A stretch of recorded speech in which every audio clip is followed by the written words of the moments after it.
You know what you've done to me? I was going to write a book. Morality versus expediency. With luck, I might have made barely enough money for myself. But now, you know what I'm going to do? I'm going to write a bestseller. A murder mystery. A murder mystery? What's it going to be about? A murder. A man gets murdered. Who's the man? A rich man. Oh, yes, there's no use murdering a poor man. How right you are. You see how well we work together? Who killed him? Who did it? For 365 pages, I will not know myself. But when on page 366 it finally comes out, will I be surprised? And so will millions of others. Cluny, this book will make enough money for both of us. Oh, but Mr. Balinsky, what if there should be three of us? Then I'll write a sequel. But why limit ourselves? I'll write a serial. Oh, Mr. Balinsky, I don't think I have much time for plumbing. Welcome to Season 5 of How Would Lubitsch Do It, a podcast in which we discuss the works of director Ernst Lubitsch, one film at a time.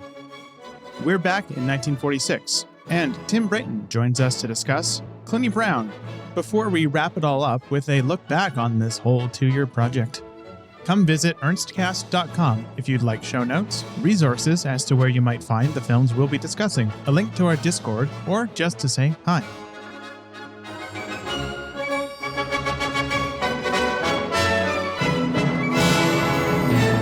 Before Tim and I embark on this marathon of a discussion, I'd like to begin by thanking everyone who's gone on this journey with me. I started this whole thing 2 years ago with the hope of making something that spoke to me. And if anyone else was interested, so be it. Well, turns out other people were interested, and if you're listening now, that's probably you. Sincerely, thank you, whoever you are.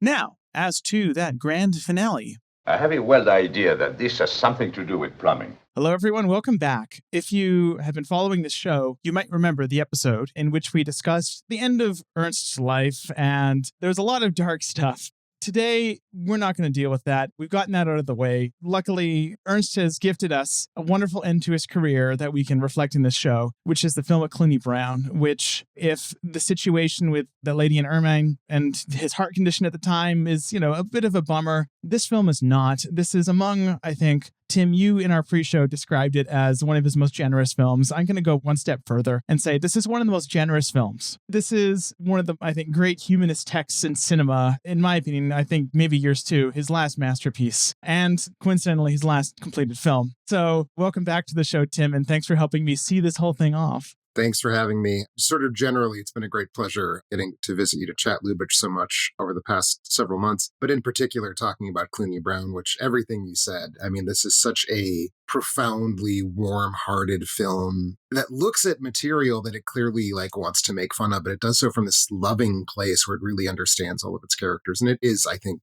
in some sense, maybe the kindest film that Lubitsch ever made. I'm very glad to be able to talk about it with you. It's one of my very favorites he made. I think a good way to get into the film is a quote from Lubitsch from around the time this film was made. I feel like a dancer who broke a leg and wondered if he'd ever dance again until he finds out that he can.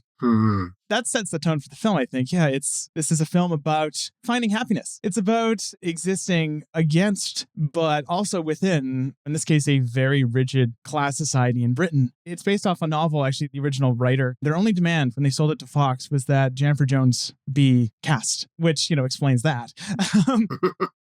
In my notes, when kind of watching the film, every time I rewatch a film for the show, I take just little bullet point notes. The big note I made for myself in all bold was, this feels like the closest thing to an overt enunciation of Lubitsch's worldview that I've ever seen in one of his films, especially in the character of Balinsky. So Balinsky is an almost inversion. David Callett in the To Be or Not to Be commentary actually calls out this stock type of character that we see in, for example, To Be or Not to Be, the Professor Seletsky, the character who is this, not a Nazi, but a foreign national who is a turncoat and is kind of this, very educated man who is, undermining the Allied cause.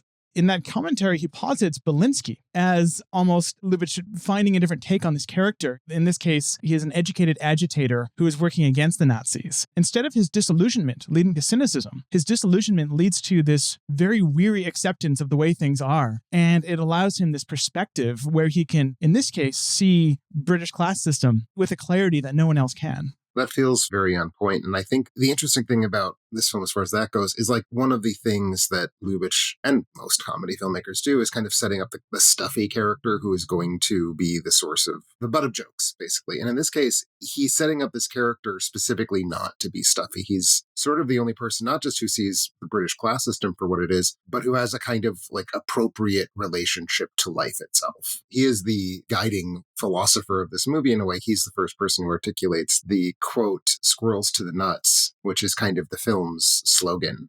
Some people like to feed nuts to the squirrels. But if it makes you happy to feed squirrels to the nuts, who am I to say nuts to the squirrels? Do you mind saying that all over again? I'm sure we'll dig into that as we go along. But there's a wisdom that is very tempered by, the word you used, humanism. And I think that's what makes this character so special, is that he's educated, he's witty, but his education and wit are turned towards a kind of vitality rather than just becoming cloistered in his own sophistication. I find it interesting that in this film, speaking of the generosity we talked about earlier, in previous films, such as Trouble in Paradise, the closest thing I can think of to an equivalent in the Lubitsch filmography of this specific Balinsky type is maybe Gaston Maniscu, where they both kind of exist outside the societies they're in. In this case, they're both kind of pretending to be the things that the people around them think they are. Gaston pretends to be a gentleman, and so he becomes a gentleman. But he kind of has this superiority over everyone around him. He gets one over every single person in the film other than Lily, and even he gets one over her a little. With Balinsky, though, there's less of a sense of superiority. There's a sense of generosity to even the people who he's clearly mocking. I'm thinking especially of someone like Lady Carmel, who, despite being maybe the single figure who is most ideologically at odds to him, the film has a generosity for her. The film treats her as an intelligent person. Obviously, her husband, not so much, but her husband has no ideology. Her husband is just a fool. And even the staff, the servants, who are pretty acidically indicted with maintaining the class system that essentially victimizes them. They are given these kind of grace notes. I love that scene where the two of them, you have the butler character, you have the scene where he and his almost like platonic life partner, the head maid, they had their little snobbish moment where they commiserate over Balinsky treating them as equals. Shocker. This foreign gentleman rose at dinner and addressed me directly. Oh, no. Yes, Mrs. Maylie. Sir Henry and Lady Carmel's guest spoke to me as an equal. They have this little unspoken connection as they each enter their own rooms, and they're almost like this old married couple, even though they're not. There's a generosity of spirit here that I think is maybe even mostly absent from his 30s work, for example. I think that's very true. And I want to sort of build on one of the things you just said in terms of Balinsky having that kind of acceptance isn't the right word, but like in a way, he's trying to make room for people to be their own kind of fool. Yeah. They need to be comfortable. He will not try to cure them of their foolishness from some superior position. The one exception to that, the one character that I think he is kind of mean-spirited to, even though I don't think we ever see them interact, is the pharmacist character played by Richard Haydn, which he spends like the second half of the movie pranking that character by opening his door and shutting it so that it makes a loud slamming noise and rings the bell. And that is not a prank from any position of intellectual superiority or moral superiority. It's romantic jealousy. Mm-hmm. Which is kind of what gets us back to the sort of Lubitsch confection of it, where he is, rather as he does with To Be or Not to Be, taking this sort of very politically loaded story, but also letting it be just a story about relationships between characters and the complications of love and romance. There's this simultaneous, deep, and very disturbing awareness of the coming war. I mean, I think it's worth noting that the novel was set in February of 1938, but the film was set in June, which is just a couple months before the Munich Pact, which is when Britain, led by Chamberlain, essentially gave away Czechoslovakia to the Nazis. I'm horribly oversimplifying history there, but that was the reputation, and that, still is, and probably justified in some ways. And so I think it's important that Balinsky is Czech, and he is in the country that is soon basically about to backstab his country. And so you have that backdrop, and you also have the backdrop of Balinsky being, we are informed, his backstory is that he is this big war hero, an agitator against Hitler, a great man, as Peter Lawford says about 5 times. Mm-hmm. Great man. Really a great man. Yet, the character we are presented with in the film, that backstory is so disconnected from the man we see, except in his general weariness. He spends the entirety of the film essentially doing one of two things, either kind of hangdog pursuing Cluny Brown, or trying to not starve. There's this both connection to that historical context, but an emphatic irony there, a disconnect where the context of the story and the actual events, the plot, almost exist in this absurd dichotomy with one another. I do think that this is the most obvious point to possibly make, but I do think it needs to be made. This is a 1946 film. This film is made post-war, and I think there's a degree to which a lot of what it's doing, I compare this again to Be or Not to Be, which I think we have to, really, because they're the two Lubitsch films that are like explicitly about World War II rather than just kind of having informing their worldview. That is a very righteous and angry film, and this is neither of those things. And I think part of the reason why is that it has the luxury of knowing that the Allies win. So I do think there's a degree to which Lubitsch is allowing himself to have fun with this and to have this great Czech leader of men and sort of rhetorical figure also be someone who has a really perfectly refined system for grifting people out of pound notes. Professor, we both feel that the £20 you were gracious enough to accept is most inadequate. Most. Would you reconsider and take 50? We'd feel much better about it. Oh, much better. Should the occasion arise when I need 30 additional pounds, you will give it to me and nobody else. Is that a promise? My word of honor. He's getting to do that because the war is over, and I think there is a certain degree of let's not go through all that again. He's using that as kind of the backdrop that informs the story, and I think earnestly and sincerely diagnosing, what was wrong in the psyche of whatever subset you want to use, the British sort of nobility, the aristocracy, Britain in general, Westerners in general. What was wrong in the way they viewed the world that allowed this to happen? But I think he's also not trying to make a serious reckoning with the war. I think he's glad it's over, and he's inviting us to also be glad it's over, us being viewers sitting in the theater in 1946, more so than viewers talking about it in 2023. It's kind of a victory lap in a way. It's like we won the war, the Balinskis of the world, made it, and the dumb-headed British aristocrats who were making weird jokes about Mein Kampf did not. Let's just go ahead and celebrate that fact a little bit. It also feels like a victory lap for Lubitsch personally. Absolutely. One can definitely draw parallels attitudinally between Balinsky and Lubitsch based on what you can glean about his personality. They both had this kind of simultaneous romanticism, also a detached cynicism. Those are coexisting in the character, and that's what makes Balinsky so interesting. He's simultaneously just the most romantic figure in the movie and the most disillusioned. But he and Cluny Brown are given maybe the single most ecstatically happy ending in any Lubitsch film. It's this incredible whirlwind scene where I also think it's one of the great applications of the Lubitsch inference. They're on the train, which is a great contrast. They're on the train in this broad daylight, racing away from the conflicts of the film. That's a great contrast to all the dark cab rides of the previous films. And they're racing away to a new day. Balinsky says to Cluny Brown exactly what's going to happen. He says, I'm not going to write a philosophical treatise. I'm going to write a frivolous book. It's going to make a bunch of money. And if there are three of us, I'll write a sequel. Mm-hmm. He says this in a way that if we didn't see the next scene might feel like wish casting, but we do see it. And that's the brilliance, right? We cut to New York, and in a wordless scene, we're given the bare minimum amount of information to connect it to what he said. This great scene where they move to the US, you have this Eastern European emigre who makes a name for himself in the US and flees, in this case, not because of Hitler, but because of economic reasons, just like Ernst Lubitsch, the fascist nightmare that was going to encroach that continent and the war. And he just has a great go of it under free market capitalism in America and lives the American dream. It's this over-the-top, ecstatically happy ending.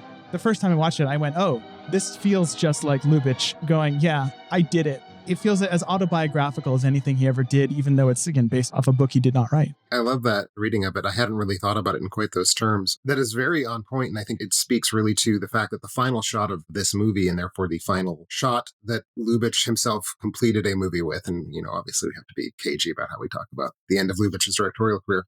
The final shot is a zoom into the cover of a mass market novel. Yeah, The Nightingale Strikes Again. The Nightingale Strikes Again, which, I mean, to your first point, such an impeccably constructed scene of letting us know exactly what's going on with no detail. We're in a shop window looking out at the street, and there's this wonderful moment where Cluny is gesturing to the people on the street, and we clearly understand she's bragging about her rich novelist husband.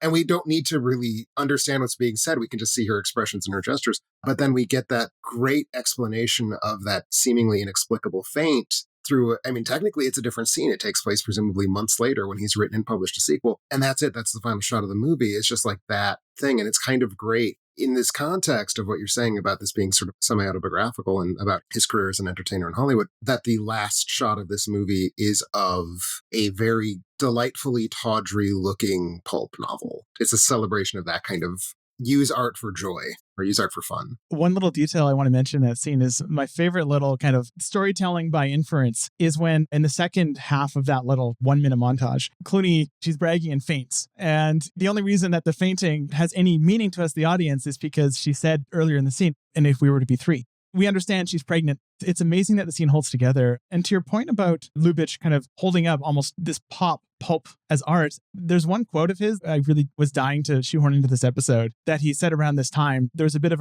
almost a career retrospective that happened at the end of his career where there were screenings and he did a few interviews. In one such interview, this is the interview where he declares form more important than content, which endears me. And how? But he says, as soon as someone tackles a big thing with a message, we take them seriously and call it art. We appreciate a painting of the crucifixion, whereas a simple Cézanne depiction of a vase and an apple may be far more endearing as art. I believe, and I'm not comparing myself to Cézanne, in taking a lesser theme and then treating it without compromise. Leaving my own pictures out of it, there hasn't been a better picture of Americana than Preston Sturges' Miracle of Morgan's Creek. It has no pretensions, yet despite the fact that people went around kicking each other's posteriors, it was truer artistically than most pictures made in America. What better way to put it? Absolutely. And the correct opinion to hold about The Miracle of Morgan's Creek, I might add. Oh, yes. I think that we have a good opportunity here to talk about the character of Cluny Brown, because I think Balinsky is maybe the easier one to talk about. And I find Balinsky interesting because if there's one character he connects with most of the film, it's actually Betty Cream. He looks exactly like his pictures. Better, in fact. Nobler. Much nobler. More serene. And he snores. What difference does it make? He's a great liberal. For that matter, I snore myself. So do I. Well, I don't, and I'm as liberal as either of you. They kind of scope each other out immediately as similar. She's kind of the only character in the film who seems able to play on his level. They have their little verbal sparring matches where I have a hard time telling if it's Betty Cream or Helen Walker stifling laughter. And yet his love interest, I mean, she's also the title of the film and the co-lead is Cluny Brown. And I find her interesting because she is oblivious as to her own insight, right? She says things that the movie pitches as these beautiful absurdities, and yet I never get the sense that the film is condescending to her in any way. No, it certainly isn't. And in fact, I think the film does a very complicated thing with sort of aligning perspective, which is we always know more than Cluny does. Like, we have more information and we're less naive than she is. So when she's like talking with the housekeeper, when she's in the party of fatuous middle class people for the mother's birthday, we sort of have a sense of where this is going long before she seems to explicitly have that sense. At the same time, we experience the movie through her. What her emotional response is what we are cued to join in. And when she becomes embarrassed, like we feel that embarrassment, like that's what the scene's about. When she's happy and enthusiastic, like that's kind of what the scene is. So it does this really great job of both positioning us as more knowledgeable than she is, but not wiser than she is, or not more sophisticated than she is. And I think that's a remarkably deft thing that the film is able to consistently do. It really feels like, for as much as the film, in terms of the literal point of view, the overarching attitude of the film is Balinsky, the tone of the film is most attuned to Cluny. I think the moments where you feel her disappointment in herself, whether misplaced or not, because she hasn't lived up to what she thinks society expects of her, are among the most devastating in any Lubitsch film. Yeah, no, that moment, I mean, there's so many moments that you just described, but the one that for me, it's very early on when she has wandered into her new employer's home and is eating crumpets and having tea. The moment where she realizes that they've made a mistake just makes me feel so profoundly sad for her. It is not even necessarily the saddest moment in this film or the most heartbreaking moment in this film, but it's sort of the one that I think begins setting that up as a motif that the film is going to be playing with. And the complexity of her sadness, I marvel at, because it's not that she is sad in some simple way that is, oh, I've disappointed these people. It very clearly sketches out that she is someone who has convinced herself that her only road to happiness is by playing into what society wants of her. Absolutely, yeah. So her disappointment in these moments, her inner tragedy, is that she has been so trained to accept that as the only way forward that she can't see the other avenue for herself until Balinsky comes in to collaborate with her to find the way. There's actually another sort of very sophisticated thing the film is doing. When her plot is moving in the direction of she thinks she's going to marry the chemist, she's very excited about this. We are not. Like, we view this as being this horrible mistake she's about to make that's going to trap her in this conformed English country living for the rest of her life. So it makes the character's joy feel like this kind of impending tragedy, and it makes the character's tragedy when he dumps her because she screwed up at his mother's birthday. It comes as a relief. Mm-hmm. Like, we now know that that's not a trap that's waiting for her. It's kind of a wonderful, like, inversion of how comedies and marriage farces work. Is like, the victory is that she can't repress herself enough to actually be able to make it through that birthday party. She can't repress her desire to plumb, which I would add an incredible double entendre for not just sex as an act, but desire and animal instinct. And that's really what disturbs them. Part of me wishes we could have seen the pre-code version of Cluny Brown. Obviously, there are a multitude of reasons we could not. I would love to know what Lubitsch could have done if he really was able to just go to town with the pipes metaphor. But even so, in the film as we get it, it's so delicately done, and it's so sort of infectious how cleverly he lets that be what it's about without making it sort of like the big elbow to the ribs sex jokes of something like Trouble in Paradise. It comes so close. I mean, when she goes bang, bang, bang. Yes. I wish I were back there right now. I wish I could roll up my sleeves and roll down my stockings and unloosen the joint. Bang, bang, bang. I mean, her first line in the film is, "Shall we have a go at it?" Which I cannot believe that got through. It's incredible. Wonderful. And I think part of that is, I think there's a degree to which it's just Jennifer Jones is very cannily playing this character as not sly. So, like, we don't feel that Cluny means this as a sex joke, so it sort of doesn't register until a beat later that it was one. It's never quite clear. She shades it with so much ambiguity because she says these things, and the degree to which she knows she's being provocative when she goes into her Persian cat imitation. Oh, it's so wonderful to be a cat and read the Daily Mail. Where she's talking about plumbing in the most sensual way anyone's ever talked about plumbing. The ambiguity that she brings to it, it only helps. We're never under the impression that she is this childlike character, which would be a bit of a bummer in the central romance of the film. I mean, it's part of the film's disposition towards class, really, is that it does understand that you don't live as a member of Cluny Brown's class without having a sense of how the world works and how to navigate it and how to survive it. So in a sense, she is one of the film's most intelligent characters, because the more well-to-do upper-class people just can kind of float along on their idiot bubbles where they don't really know anything about Hitler and so on and so forth. And we never get that sense. We're never invited to think of Cluny as being... She is childlike in that she is young and she is enthusiastic and she kind of hasn't fully figured out that the world is a brutal place that will beat her down. But we don't get the sense that she's stupid.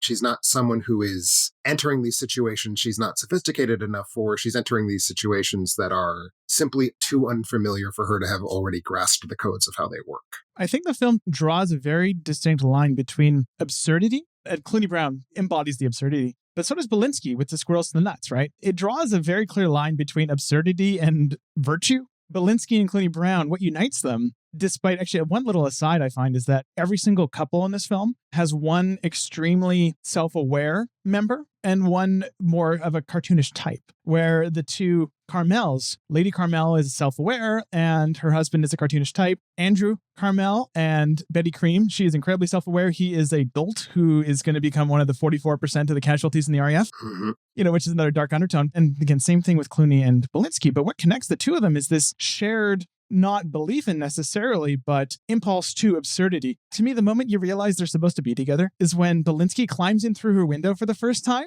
and she just accepts it like it's the most natural thing in the world. When he's about to leave through the window, she goes, "Why don't you do the door? That's easier." And, it should be clear to anyone why he doesn't come in through the door, but he accepts that absurdity and goes, "Oh yeah, I'm going to do it. I'm going to make a show of myself because why not?" That's the connection, and I love that. I want to pick that up and run with it in a direction that I hadn't really ever thought of until you just said that, but it now feels interesting to me. This is obviously an American film made by the most celebrated of all Berlin directors. Something that when you talk about absurdity and how it relates to this film, it is very, very much about class as a British phenomenon. Like, I think there are certainly things that are applicable to non-British scenarios, but it is ultimately a very British story. I think about the next 25, 30 years in the UK, where this homegrown version of highly absurd humor, and I'm thinking of things like The Goon Show and Monty Python's Flying Circus, become kind of the way that British culture pushes against the stifling conformity of itself. Well, I think they should attack the lower classes. First with bombs and rockets, destroying their homes, and then when they run helpless into the streets, mowing them down with machine guns. And then, of course, releasing the vultures. So like Absurdity becomes this kind of very radical form of comedy in post-war Britain. And obviously, this is not something that Lubitsch can be aware of. I don't think it's something he's even intentionally doing. This film was also received disastrously in Britain. That is unsurprising in the extreme. Charles Aubrey Smith, who this was one of his last roles. I mean, the man was in 20 movies a year. So saying last roles, it's in his last 20 roles. He actually publicly apologized for being in the film on behalf of the British Empire, which I thought was very funny. It seems that Lubitsch can't help but piss off everybody this time. Like, he pisses off not only the Nazis, but everyone, it seems, in the world, especially the Poles. And to be or not to be, and he pisses off the British here. I bet that the Soviets didn't quite like Ninotchka either, but, you know. I mean, I can't imagine why they would. But no, I do love that sort of absurdity as a weapon, is a way of sort of saying your worldview is not working. And we are going to showcase that by just kind of being ridiculous in the face of it, when being ridiculous is like the worst sin you can possibly have in this context. It also reminds me, I mean, one of the best pieces of conflict resolution advice I ever had, I think it was like a guidance counselor in school who said, you know, one way of getting out of a fight is by saying something completely abstract. If someone's about to, you know, come at you, you're in a heated argument, say something that makes no sense because it actually forces someone to pause and to just be vulnerable for a second to try and go, what the hell is going on? And that feels like Balinsky's weapons of choice. The James T. Kirk solution to conflict. Does he do that? I haven't watched Star Trek in 20 years. He blows up computers by talking nonsense at them like 4 times over the course of the show. Exactly. So Star Trek clearly has it right here. But that's Balinsky's way of doing it, right? I mean, him saying squirrels to the nuts twice, I think, in that film, he says that to some upper class person where I think you called this out in your review, where in Sarah Allgood's final scene, where she's just amazed at squirrels to the nuts. Nuts to the squirrel. Oh, no. Squirrels to the nuts. Squirrels to the nuts.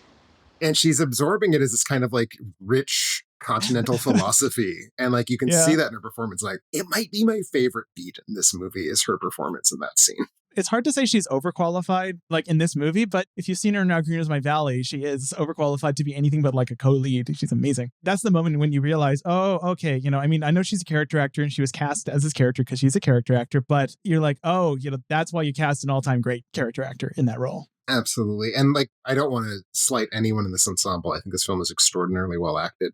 There's a very tangible difference between the performance she is giving and the performance that, say, Margaret Bannerman or Reginald Owen are playing as the owners of this house. They're sort of being goofy and stuffy, and Sarah Allgood, is actually like winnowing into this character and really sort of finding the truths. She's not just saying these things because she's part of this class system. She's saying these things because that is sort of the base of her identity, and you can feel that. She also has incredible chemistry with Ernest Cossart, who plays her kind of platonic life partner. And I mean, even Peter Lawford. I'm not exactly the world's biggest Peter Lawford fan when he's in a leading role, but I love him in this film. He gives that role exactly what it needs. This exact type of, like, I think it's James Harvey who describes the character of Andrew as he's a man of political beliefs, but he's even a bigger melodramatist. His central defining trait is not like this urge to do right politically, because that's the thing that you make a big deal of right now. And he wants to just make a big deal of something. But you must realize we're on the verge of a war. Well, then stop talking and do something about it. I have. I've written a letter to the Times. It's a very, very cleverly done how well we understand that what's motivating this character is not the cause of liberalism and defeating fascism in Europe. It's being seen to be the kind of young political activist who wants to do those things. It's remarkably subtle, but I think it's present. I think casting Peter Lawford is a big part of it, because there is a degree to which he seems slightly hollow just by virtue of his like screen presence. And I agree with you. I'm not really much of a fan of Lawford either, but I think he's superb in this. Speaking of actors that neither of us is a huge fan of otherwise, Lubitsch does Jennifer Jones so many favors in this. And again, this is not a slight, she actually legitimately on her own is a great performance. But there's one scene that really stuck out to me on this watch where I went, wow, the performance, he gave her the greatest beat of her career. It's the scene when I mentioned it before where Balinsky is snuck into her room and she embraces him briefly, you know, where she wraps her hands around his collar and the camera doesn't move. Because in this film, the camera is very clearly aligned with Balinsky for most of the film, where its lack of movement reflects his own, it's almost like the wait and see approach, right? He's George Smiley. He sits down and waits for things to play out in front of him because he knows what's going to happen. So there's this great, you know, moment where you have Charles Boyer in the foreground and a door in the background and Cluny Brown in the midground. Cluny Brown comes into the foreground, and instead of focusing on her face as they embrace and she wraps her hands around him, we focus back to her hands. It becomes an insert of her hands. It's Jennifer Jones's hand performance that is incredible there. Then she runs out of the room and closes the door, and the camera kind of briefly dollies towards the door. And in that moment, you have two things doing Jennifer Jones's work: her hands and the door, because the amount of time she's outside the door allows us to imagine whatever is going on in her head, that moment of recognition of a type of love she didn't think was proper, her panic, and her eventual, okay, I'm going to try and stabilize this generally unpleasant situation. That's all done by the Lubitsch object in the Lubitsch door. It's such a good fit. It is a remarkable, the directing this film in general is just really remarkably done in that way. And to the point you were starting out on, the Jennifer Jones experience, I am certainly not someone who has historically cared for her work. And then I saw this film for the first time, maybe 5 or 6 years ago, probably less than that, actually. It was a revelation to me that she could do something like this. And I mean, your point is well taken that like Lubitsch is sculpting her performance and helping her to these places. But I do think there's a lot she's bringing to it. And, I've thought a lot in the years since I first saw this movie, like what happened here that I have not seen in other Jennifer Jones performances. And I come back to, I think that David O. Selznick was not good for her as an actress. Like, no. I think, so they were, of course, lovers, and he sort of managed her career. Not even lovers, they were married, good Lord. And I think there's a sense in which she's this kind of sanctified presence. The films he's sort of assembled for her, and I'm thinking certainly of something like Since You Went Away. Like, she is not being allowed to be anything other than this kind of like idealized type. Or your Song of Bernadette, right? To a certain extent, even something like Portrait of Jenny.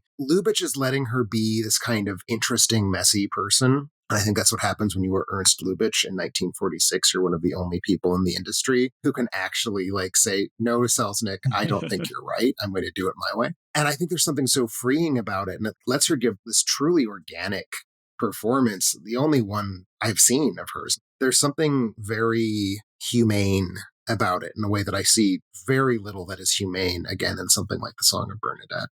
It's part of a pattern. It's the last in a pattern of actors who give by a yawning gap their best performance in a Lubitsch film. You get like Jack Benny, Jeanette MacDonald. I can go down this list of films, and pretty much almost every film has like in Kay Francis. You have, I mean, in my opinion, Garbo. You have Chevalier. The list goes on and on and on. And I think it's, I mean, somewhat to that is that Lubitsch was such a hands-on director. He had clearly a faculty with meeting actors at their strengths, recognizing their strengths, and then very, very heavy-handedly sculpting their performance to take advantage of those strengths. Absolutely. I mean, some actors didn't like that, but, in cases like Jack Benny, just could not get enough of it. This kind of active direction. It's easy to talk about Jennifer Jones in this film because she is so much better here than in anything else she ever did. Charles Boyer, I think, goes on that list as well. Like I find him to be a charming presence, but not because he is a good actor. But in this film, he's up to something. Something wistful and melancholy. There's also a degree of kind of seediness in a way, like even though he's this very noble character. And there's an anger. There's anger.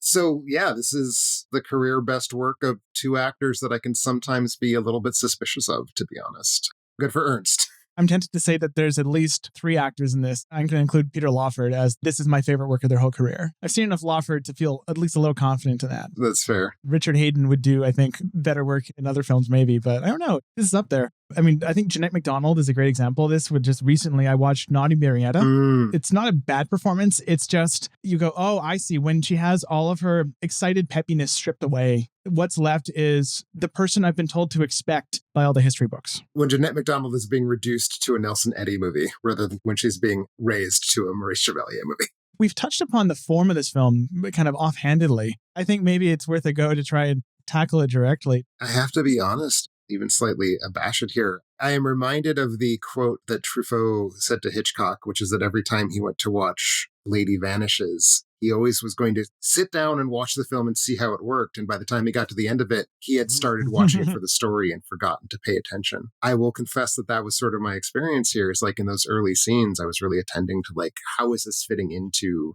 Lubitsch's very carefully managed visual styles. And by the end of it, I'm so swept up in hoping that Cluny gets what she needs rather than what she thinks she wants that I have sort of lost track of that.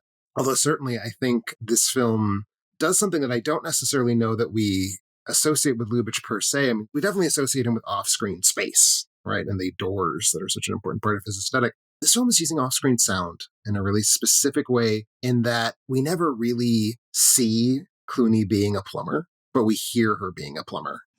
And that has, I think, a very rich payoff in that birthday scene. What we are experiencing is the unbridled horror of the birthday party guests as they hear this like banging and gurgling, this kind of fleshiness. And what this is amazing that it does, I just kind of gave it away by saying fleshiness, it lets the film have these disgusting organic noises that are totally justified within the plot. And they're not like rude noises, so the Hayes office can't say anything about them. But like you can feel the presence of like toilets in this film's soundtrack in a way. I had a big bold note here. The sound of her plumbing is one of the funniest gags in any Lubitsch movie. Just it feels like she's a video game character where you have to hit the thing to repair it.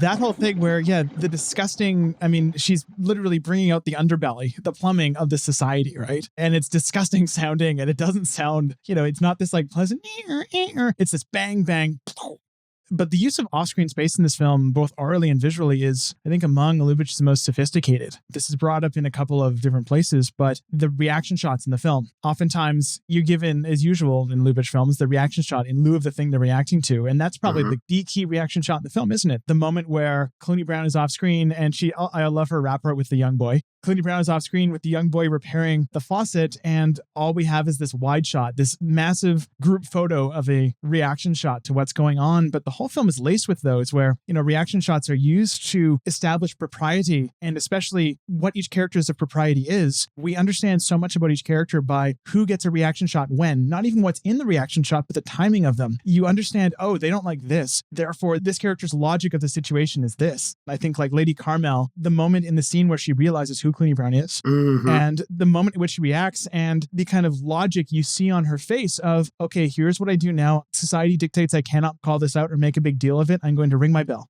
That's beautiful. That shot, the cut to the shot where she will then ring the bell, is such an extraordinary beat. Without anything in the rhythm of the dialogue flagging that the momentum of the scene has just changed, that shot just so completely snaps the momentum of that scene, like in an appropriate way, because like it suddenly is meant to feel very uncomfortable and tightened. Remarkable sequence.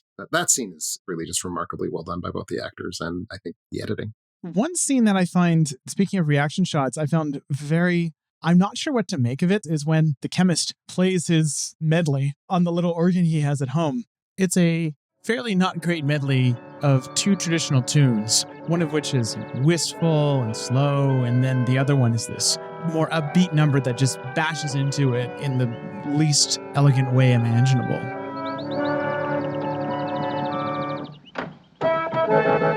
And Cluny's reaction is so interesting to me because you cut to her and she's almost like, she has a 1,000-yard stare and she's almost trying to make herself feel the song. She's trying to force herself. And then he changes the music and she can't do it. But that's the one scene in the film where I feel like, there's something really ambiguous and complex going on here that I've never fully grasped. Absolutely. And I think that the film has to thread this very fine needle, storytelling-wise, of making us aware that Cluny knows that this is not a good fit, because otherwise she just looks like a moron who needs to be rescued by Charles Boyer, and that's clearly not the story here. But we do need to believe that she has actually convinced herself sincerely that this is going to go well for her. And I think that shot is the one place where the movie lets us see that process happening. Because I do think we sort of see in the reaction shot that kind of shift that you described happening, where she's into it because she's willing herself to be into it, but that doesn't mean she's not, in a way. Like, it doesn't mean that she's not feigning interest, in a way. Yeah. Yeah, even that can't overcome the second part of the medley. Right. Immediately it loses her. And I do think, we talked about generosity and how the film sort of understands its characters, even if it disagrees with them. I think Richard Haydn is the exception. He's the one character that Balinsky is just like openly willing to mock. He's the one character that the film doesn't like. He's also the film's representative of the middle class, which is interesting. Interesting indeed, yes. In most Lubitsch films, our heroes are pitched as the middle class. So is, I think, Balinsky is interesting. He kind of exists outside class society, and I think the best evidence for this is Peter Lawford's wonderful line of, how can you call a man broke just because he hasn't any money? Yes. But Father, he's given up everything. He hasn't any money. You mean the beggar's broke? Oh, you can't call a man broke just because he hasn't any money. So, that's the contradiction of Balinsky. He never comes across as someone who is constitutionally out of money, even though he lacks money. He just happens to lack money. And not in like a temporarily frustrated billionaire way, in a sense of this is the contradiction at the heart of his character. It will always be that way, even when he's rich. But in something like Trouble in Paradise, Gaston and Lily, despite being thieves, they are the middle class. They are this kind of relatable, down-to-earth, working married couple, right? Versus the obscene wealth of Kay Francis. And in this film, though, very different attitude towards the middle class emerges, as you say, the one where it's like he's equally as culpable for the way the society is running as the lords and the peasants, basically. He's part of that machine, and he is maybe just the most intolerable part of it. Yeah, no, it's an interesting movie in that, I'm going to choose my words very carefully here. It is very Marxian in that it is presenting a world where every character is inevitably imbricated into their social class position. They have no ability to not be, in a way. And that's kind of why we need this Czech interloper who is of all classes and none of them to kind of show how that is functioning. I would hardly say that Lubitsch in general, Hollywood films in general, or this film in particular, are socialist films. Although to a certain extent, a film that is this much about like a working class character who we like better than the moneyed people has to have some sort of left-wing bent to it. But it is very aware of that as kind of a structuring force in society. And by force, I mean like you cannot resist it. It's gravity in a way. And it's kind of, these characters are pinning it even as they're pinned by it and reinforcing it. There's this definite undercurrent there of the way that Balinsky's disregard for class society edges into this kind of almost utopian egalitarianism that he never enunciates, but he feels like one of the most utopian characters in any Lubitsch film in that way. He does. And I mean, as far as this film's sort of political worldview, as we've already touched on, it does result in this, you know, sort of political utopian character thriving in American capitalism. So like, we should be aware of this, but at the same time, it's a very complicated and interesting thing that is easy to not realize how strange it is that an American film in 1946 does have this much awareness of sort of politics and even an abstract sense. It's so interesting in the context of Lubitsch as someone who he hated the Nazis, hated fascism as much as anyone ever has, but he was also very skeptical of the Soviet project, right? Of the Marxist project. He actually went to Moscow in, I believe, the 30s and found himself not disillusioned, because I don't think he ever had any illusions, but his priors were confirmed. And apparently one person that he met in Moscow informed his portrayal of Ninotchka. But he was also apparently a socially and economically left of center liberal who, however, had a deep love, like this very specific immigrant's love for the system that gave him his fame and fortune, right? He had this kind of gratitude towards the American capitalist system that I think is not quite there when he pretty much tackles any other political machination. But that is also leavened by, of course, as we see in this and even like Heaven Can Wait and Shop Around the Corner, this eye on, you know, the wages of that. It's just such a rich text. It is the place where the thematic complexity and the psychological complexity of the characters like aren't their combined highest in any Lubitsch film, I would say. I would say, too, that there's a sense of serenity and acceptance in this movie. You know, it's always tempting to just tie it to Lubitsch's state in life right now, which is he was in very poor health. But there is this almost self-assuredness that comes along with it, where I do love the scene where Balinsky psychoanalyzes himself a little, where he goes into Betty Cream's room and she kind of implies that he's not just there to talk about Andrew. And he basically does this mock little, you know what? I have perfume on. Betty, I'm beginning to doubt my motives. But it's done from this absurd point of view where, you know, clearly he has no doubt about his intentions. He's completely assured of who he is in a way that the characters in, you know, everything from That Uncertain Feeling to Shop Around the Corner to everything before that are not. And I find that weirdly heartening of this is clearly the work of someone who is completely sure of his own identity, knows who he is and has accepted it and is making movies that reflect that. Yes. I think that's a very, very wonderful summation. I hope it does it justice. It's funny how this film, in the books I've read on this, James Harvey in his romantic comedy book says it's a major work. William Paul takes it very seriously. Scott Eyman treats it as kind of like a minor work. Other writers I've seen have just written it off as like low stress Lubitsch. But it's a film that it feels minor when you look at it kind of without looking closely, in my opinion. Sure. It's a film that can feel very humble in a way that isn't as immediately impressive as like To Be or Not to Be, which you mentioned in your Letterboxd review really shows its work.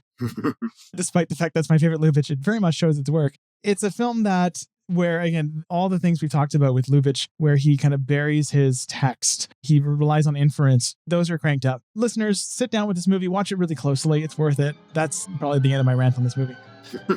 And a very, very beautiful rant it was. I have replaced my water with orange juice with water in it.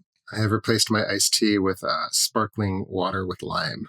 It was always my dream to like do one of these episodes like over cocktails or something, like because that feels good. But you know what? This is like film formally. There's definitely some slightly tipsy episodes. Not so with this show, just because it seems that every recording's in the morning and I'm a weekend night drinker when I do drink.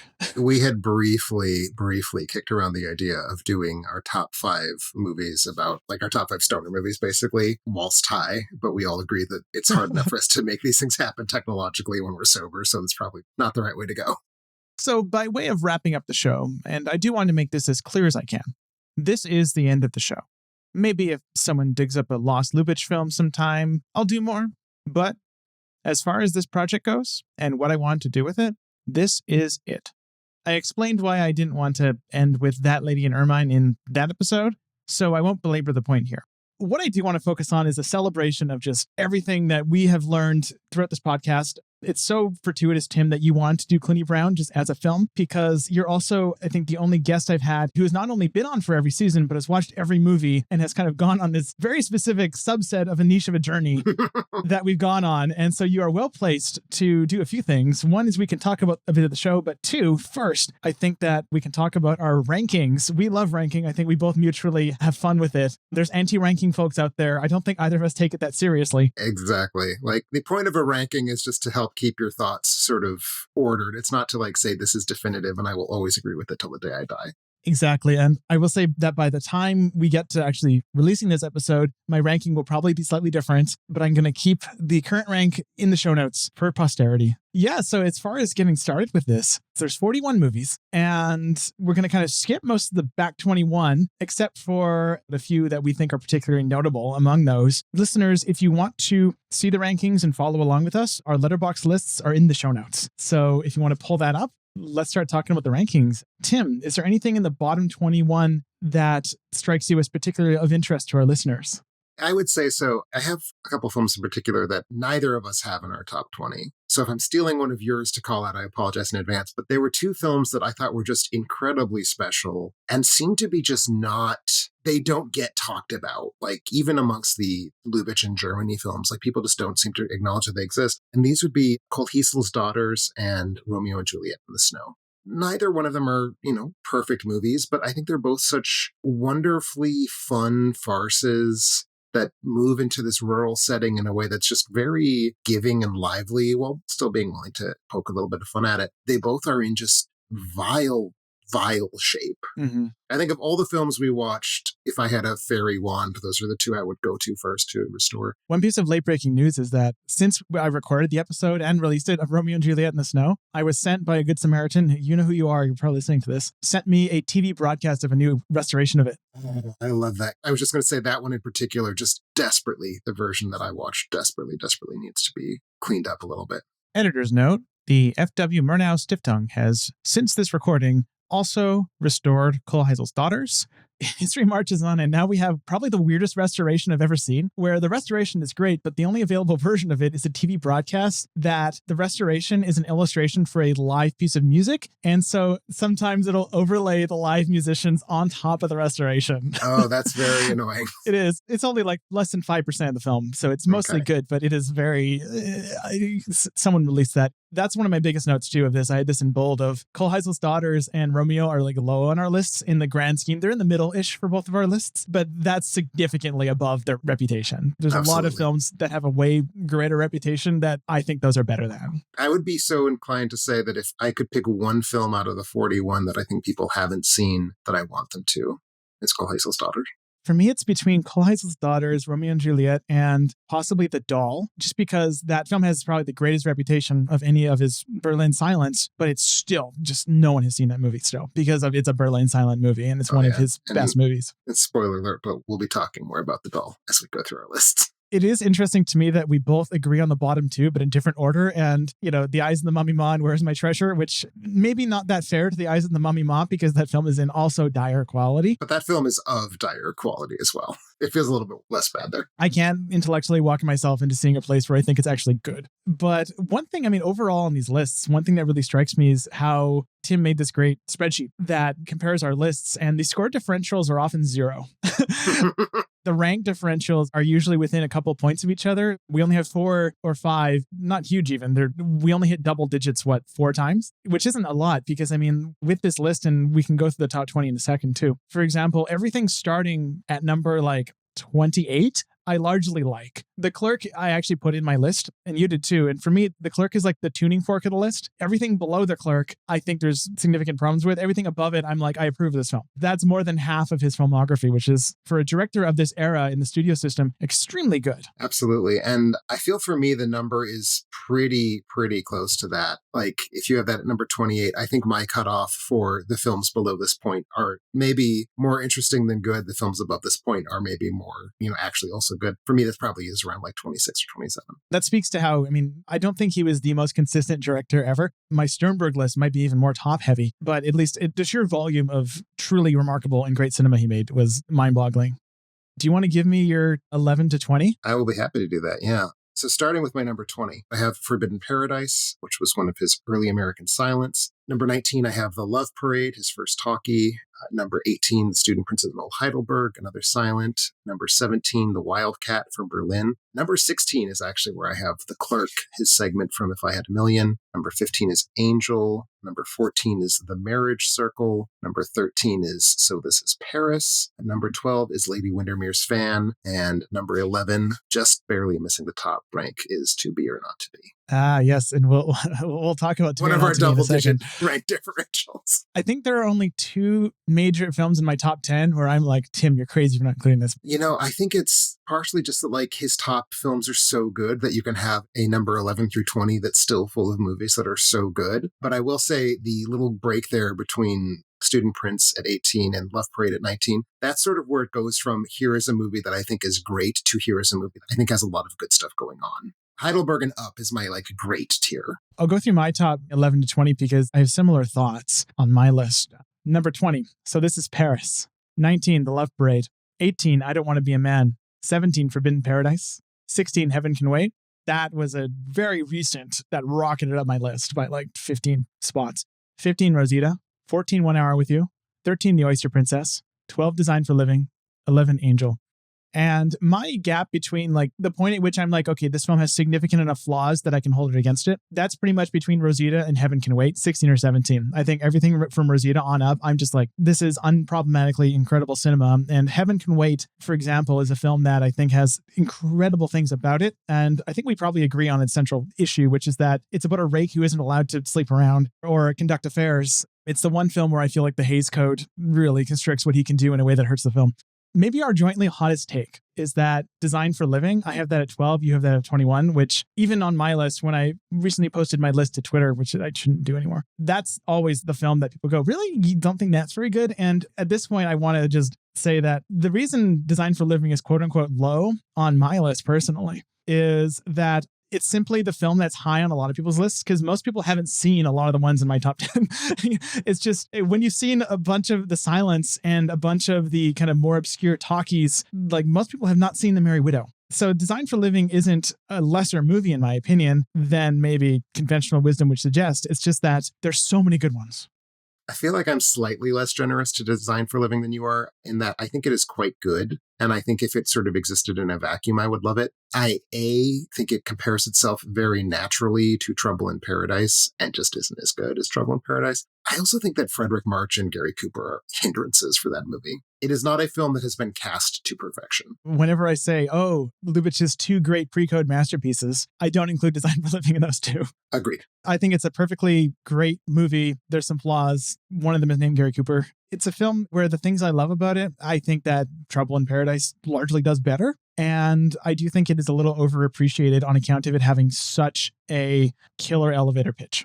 It has an amazing elevator pitch. It has a lot of very great individual scenes. I think it slows down when Miriam Hopkins isn't on screen. That's my probably biggest problem with it. This is where I can maybe mention my pick for the film I think I'm underrating the most at this point. It might be Heaven Can Wait. It was actually maybe my least favorite Ernst Lubitsch talkie the first time I saw it. I thought it was just this. I actually took issue initially with the fact that it's about a character who is so flawed, in my opinion, at least my very silly opinion years and years ago. It feels like an apologia for this kind of adulterous guy. Now I think, there are moments in that movie, like the scene when the camera cranes out of his closed bedroom door when the Merry Widow's Waltz plays. It tilts down to hell. That is immediately when I watched it, have I been underappreciating this movie even now when I saw it? Because I was just, that moment touched me as much as any scene in any movie has touched me in years. And there's so much in there. It's such a rich film that I still feel like that's one of the few where I'm like, okay, there's imminently stuff to be mined here that I'm not getting.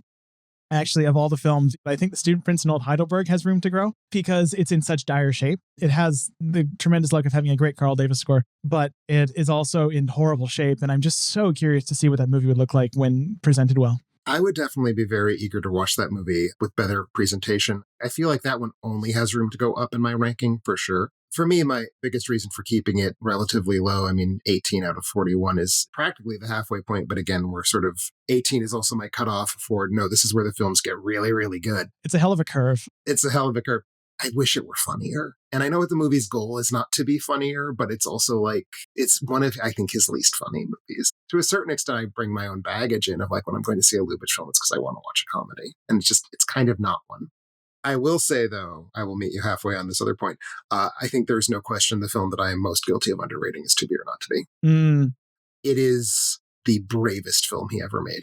Not just brave in that, like, it's an avowedly political anti-Nazi film, right? When the U.S. had just gotten into the war. It is trying to do so many things. The failure mode for that movie is so daunting. Like, there's so many ways it could have gone wrong, and it doesn't go wrong in any of them. And really, the only reason I have it as low as number 11 is that I like the other 10 movies more. Sort of your thing with Design for a Living. If you were to put it at like number 35, I'd have some words. But at this point, we're comparing superlatives. Exactly. Right? We're comparing films that we like a lot to films we love even more. With that said, how about we go through our top 10 one at a time? I love it. I'll go first because that way you can have the last one because I think your number one is like such a good pick. So my number 10 is Lady Windermere's Fan. And it's the second highest of his American Silence. By process of elimination, you can guess what the highest one is for me. But this also might be one where I'm still underrating it on account of not having heard the MoMA's score for the restoration. The actual visuals are incredible now, though. To me, this is the purest expression and maybe the most successful expression of the thing Lubitsch was going for in the bulk of his American Silence. This kind of slightly melancholy comedy of manners and arrangements of sex. I think Irene Rich's character in the film is one of his great protagonists. She is flawed and we know she's flawed, but at the same time, she is eminently sympathetic. The film has one of his great set pieces with the racetrack scene. I love that film.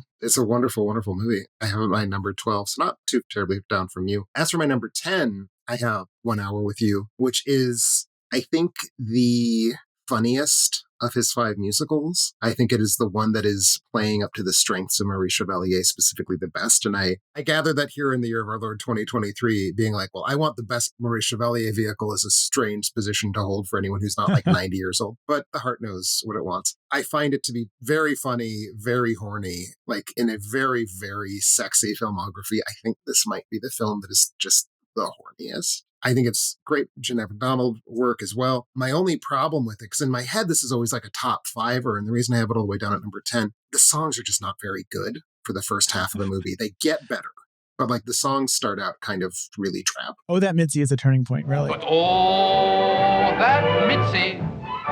Oh, That Mitzi that's the point where the movie like crystallizes, and then we've got like half an hour of just gems following. Mm-hmm. The experience of tinting that movie, I did a tinted fan cut, really helped me appreciate that one a lot more. It was easily my least favorite of the Chevalier musicals. And now it's all the way up to number 14, which is pretty high. I had to attribute the efforts of Matt Severson to make me see the light in that movie because it is lovely. My number 9 is The Smiling Lieutenant. This is a film that every single time I go a long time without watching it, I look back at my old review of it and I'm like, what was I thinking? It can't be that good. Then I watch it and it is. It's maybe the quintessential Lubitsch musical, at least the quintessential Lubitsch Chevalier Paramount musical, to move the goalpost a little. I have very little to say. It's just terrific. The songs no one in that movie can really sing, but it doesn't matter. I will have more to say about that movie in a moment. Spoiler alert. For right now, my number 9, which is my highest ranked of his American Silence, is also the first American Silent, Rosita. which I feel like what I love about it is the specific thing you love To Be or Not to Be for. It manages tone like nobody's business. There's historical drama here, there is sex farce here, there is like melodrama here, all this different stuff, and it's just done so beautifully. And it's one of the very few times, I think, where, going back to what we were talking about earlier, Lubitsch sort of drawing out of actors things they didn't know they had. I think it's one of the few times that Mary Pickford is actually being required to full-on act, and she's really, really good at it, as it turns out. Yeah, I'm so happy it was rescued. That's all I'll say. Can't wait for the big 4-disc 4K setup for Rosita to come out one of these days. My number 8 is The Doll. What a lovely film. It's unlike anything in his filmography or really anything ever made. I think every single play that movie makes is great, and Lubitsch never really barked up that tree again, and I kind of wish he had. It's my favorite of his Berlin work, and that's saying a lot because I love The Oyster Princess. So my number 8 is just a terribly special movie. Maybe the first Lubitsch film I ever saw. I can't recall now, but I think I might have watched it because it had a very prominent remake in the 1990s. This is The Shop Around the Corner. Is just incredibly good-natured and sweet and beautifully melancholic story about a Europe that is no longer, by the perspective of 1940, war has already sort of washed this away. Other than Cluny Brown, I think this is the film where he exudes the most love for his characters, and this is his most ensemble-based film. Like, we think of it in terms of its hook. They're dating each other by letters, but they actually hate each other in reality. That's a good hook, but it's really kind of not what the movie's even about. It's more just about the shop around the corner and the people who inhabit it. They're barely the leads. They barely are. And it's just such a rich film about which I will defer to you because I know we'll be bringing it back up in a few moments. But yes, wonderful, wonderful, warm-hearted movie. My number 7 is The Student Principal of Heidelberg, and this is one of our biggest disagreements, and even that, like, it's not a huge disagreement, but for me, the film isn't funny so much as it's delightful. There's so many moments in the film where there's this kind of operatic humanism going on, whether it's in Raymond Navarro's reactions to things, to, the way that the absence of that feeling is felt in the second half. There's visual wit and there's oral wit aplenty there, even when it's not funny. I just love how fluent the movie is in that language of wit. And I'm really, though, giving this to a collaboration. This number 7 spot is a temporal collaboration between Lubitsch in 1927 and Carl Davis in the mid-90s when he composed that score, because to me, that's inseparable from my experience of the film and any eventual home video release of that film. If you don't include that score, I will pirate it and mux it in. That is a promise. So my number 7 is one you just chatted about. I'm going to go with The Smiling Lieutenant, which I don't think it's his best musical. I think it's the one that typifies the strengths of his musicals the most. Yes. And I think I am also guilty of underrating it when I haven't seen it a while. And I know it's for the very straightforward reason that it doesn't have Jeanette MacDonald in it. Yes. And I'm like, well, why don't you have Jeanette MacDonald in it? And I don't know if I think it would be better if you replaced Claudette Colbert with Jeanette MacDonald. The singing would be better. I think Colbert's a better fit for that role, though. I think she kind of is. It's a weirdly fraught, prickly role. Lovely, lovely movie. Very, very funny with a kind of strange and unexpected bite as it enters its final act. Like, it suddenly becomes kind of very tragic and morbid in a weird way that I don't want to go into because, you talked about it earlier and I want people who haven't seen it to be able to see it. Definitely captures the Viennese operetta thing where it can't just be happy. There has to be some sort of feeling of discontent that doesn't ever quite get resolved. And I think it's just a superb version of that. Yeah, there's this reversion to a status quo that is, every time I watch that film, I feel ambivalent in a good way at the ending because it's not this untroubled happy ending, even though it's a very funny ending. My number 6 is Ninotchka. This film actually bounces around my top 10 and always has. There's so much to love about the film. It is one of the great romantic comedies. And yet, we're at the point at which there's not enough about it that to me is exuberantly, exceptionally, conspicuously masterful enough to overpower the 5 films that I put ahead of it. So that's the only reason why it's not the top 5. It's basically a perfect film. It's just that there are 5 films that are more perfect. Exactly. 5 better than perfect movies to me. Exactly. I love that.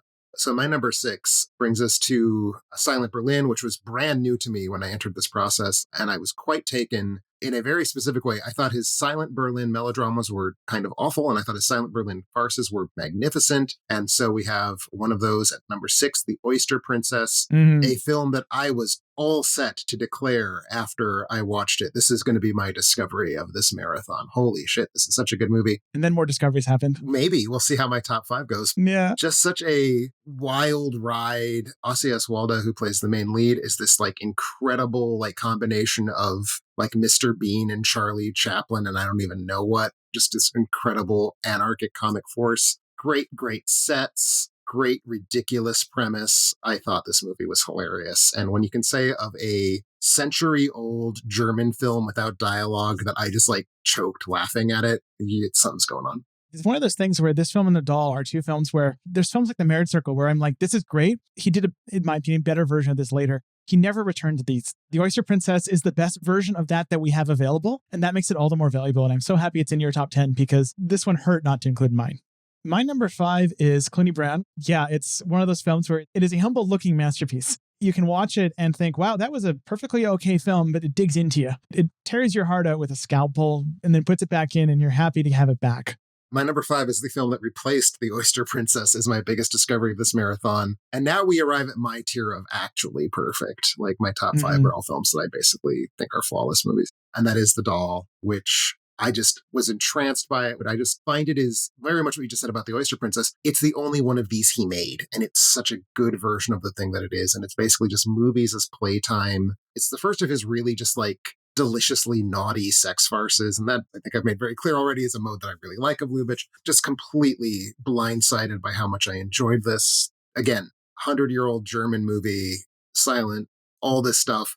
And I still was just like giddy at how funny I thought it was. I mean, it literally has not aged a day. I don't think there's any way now with modern technology you can improve that movie. In a way, almost more sophisticated now because it is such a like dagger sharp stab at like cultural issues that are with us still. And I have not heard the new score yet, but Kino just released a version of the film with a score that I've been told is less bad. Good. So Love that. Hooray, victory. My number 4 is Trouble in Paradise. And this is probably, I mean, numerically, this disagreement is small. Trouble in Paradise is a film that has, I could put this in my underrating list, even though it's top 5, because it is a film that has gone from me going, okay, I love Lubitsch and this is clearly really good, but I don't see what the fuss is, to me just being swept away by the film and completely in love with it. I mean, it is the greatest example of that champagne fizziness everyone talks about. It is this film where the minute you see Herbert Marshall on that balcony asking for cocktails, it is so seductive. I would start with cocktails. In fact, the minute you see the Venetian garbage gondolier man, it's seductive. It's one of the most successfully erotic films I've ever seen. It is a film that deals with death and love and time and capital. The Trouble in Paradise episodes, I think I expressed myself too much in those. So I'll just say that I might be underrating this film, but that's only because, like what we're saying, the top 3 touch me in ways that this one doesn't quite. And that's not a mark against it. My number 4 is the film we've just spent such a wonderful conversation talking about, Cluny Brown. So I'm not really going to add to that other than just to reiterate, it is just such a humane movie. And God bless it. I'm glad that that's what he ended on in a way, because I love it when filmmakers seem to have made their peace with the universe in their final work, and I think he did so. Now I have a curveball. I have a tie for number 2. And those are The Merry Widow and Shop Around the Corner. I honestly agonized over which to put above, and I realized I could not, because I think Shop Around the Corner is a perfect, flawless film that I think is maybe the height of what Lubitsch was ever able to accomplish with his subtle dramatics. The last half hour of that film is one of the most sustained achievements of emotional transcendence I've ever seen in cinema. It is, nothing touches me like it in that way. But The Merry Widow, even though it's tied for second on that list, when I watched it, it's my favorite movie ever made.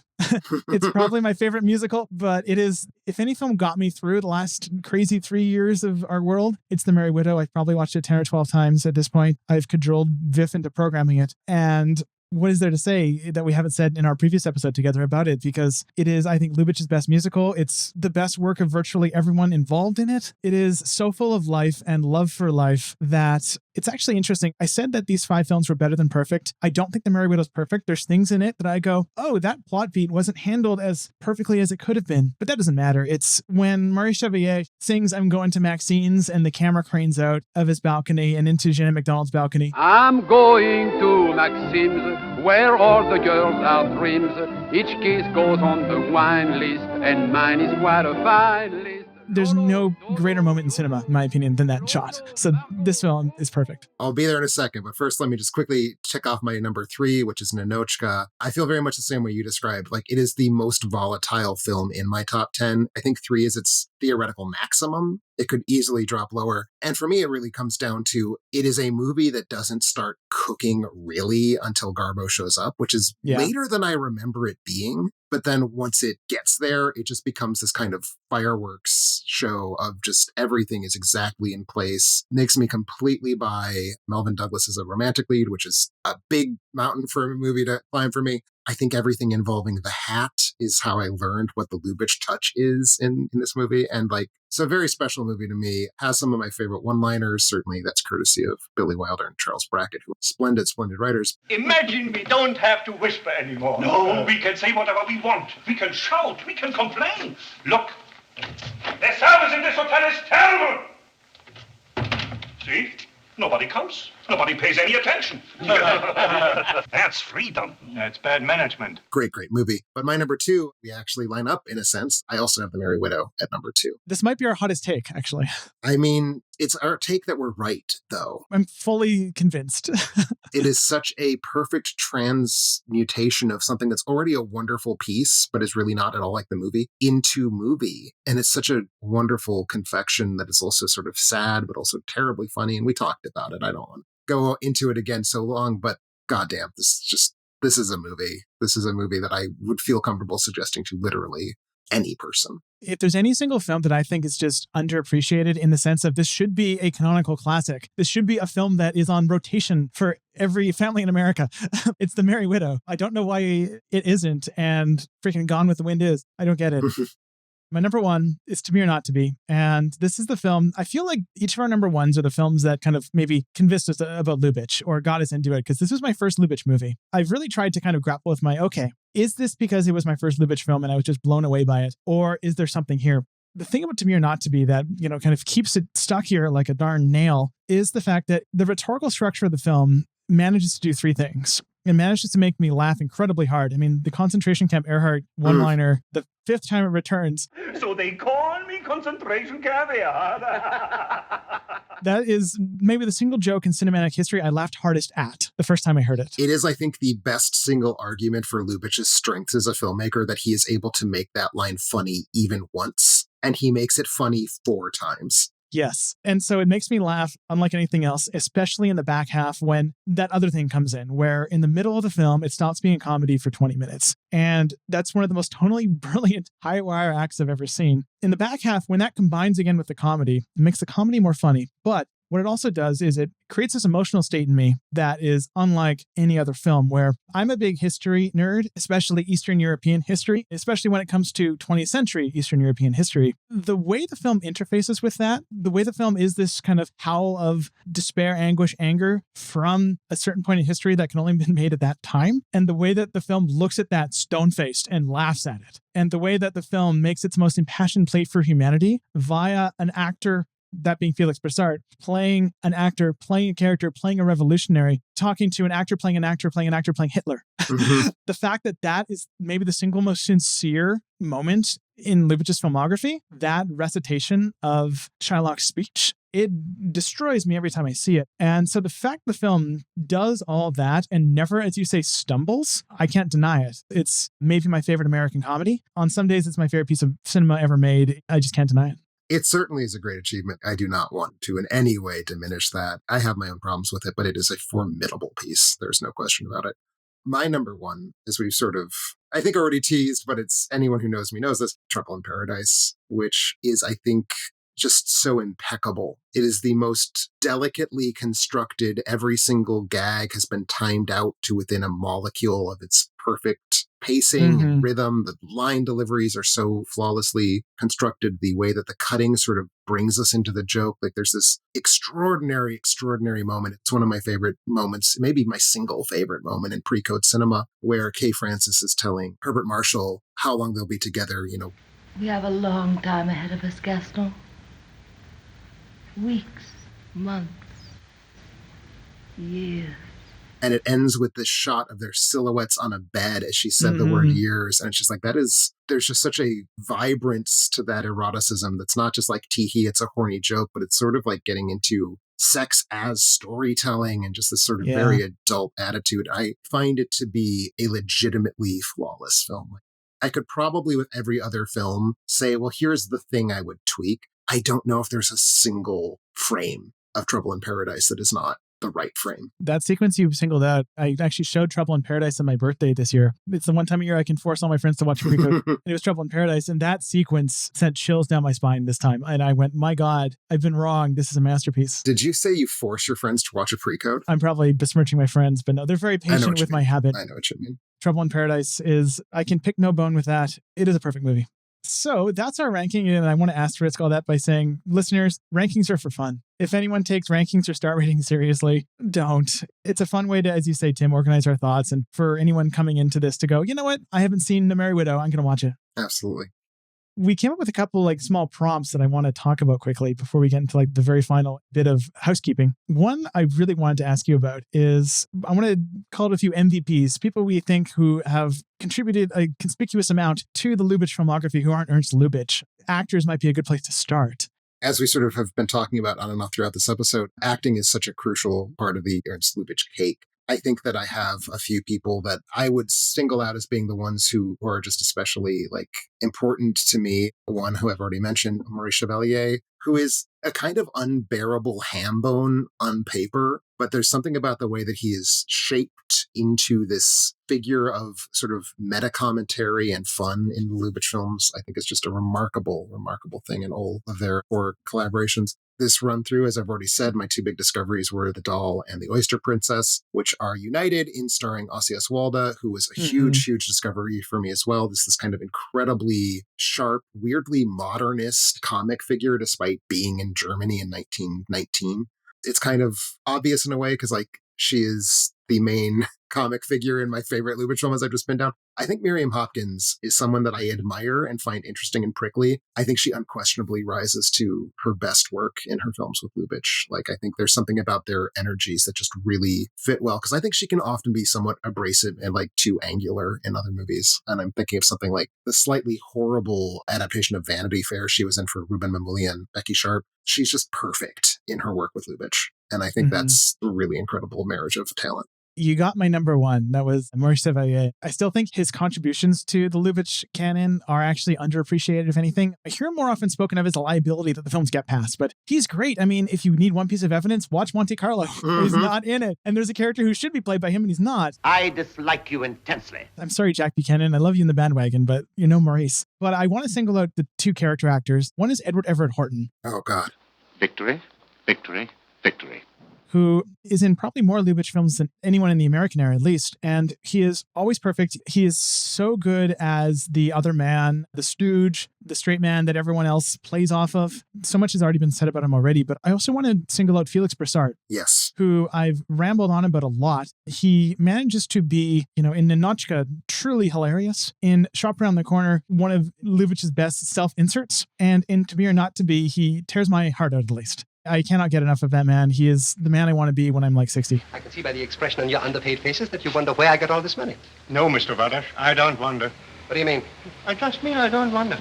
If Oswaldo was my discovery of this marathon, Bressart was my how have I been overlooking you every time I've watched these movies? He is such a very important element of all 3 of those movies you just pulled out in so many different ways too, because he is the moral center of To Be or Not to Be, and he's also this wonderful comic figure in Ninotchka. So he's really changing what he's doing in all of these films, but he's always just perfect in all cases. How about writers? Because Lubitsch's various writers he's worked with have helped define eras of his career. But interestingly, I've really tried to nail down, okay, is there a pattern between a single writer and his best films? The closest I can find is Samson Raphaelson. But even then, he didn't write To Be or Not to Be. He didn't write Cluny Brown. It's an interesting case where I feel like a Lubitsch script, for example, written by Samson Raphaelson is often going to be terrific and great. But also a Lubitsch script written by Billy Wilder and Brackett is also going to be great, probably. I really want to single out Hans Crawley, who during the Berlin period, again, they worked together almost exclusively. And then in his early Hollywood period too, just the variety of what Crawley brought to his films. I don't think there's a single writer who I think had a greater bandwidth for what he was able to do well.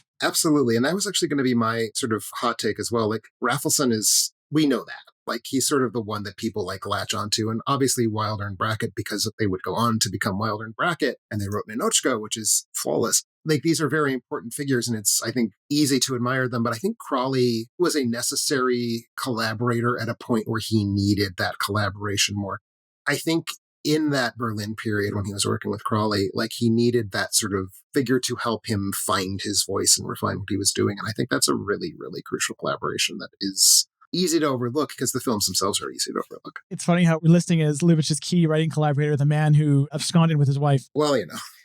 I do want to single out one other figure who's not in either of these two categories, and that's Hans Dreyer. God, yes. His reputation precedes him, but he was the production designer and art director on virtually all of Lubitsch's most outstandingly well kind of appointed sets in his American period, at least. Trouble in Paradise, 1 Hour with You, Forbidden Paradise, The Love Parade.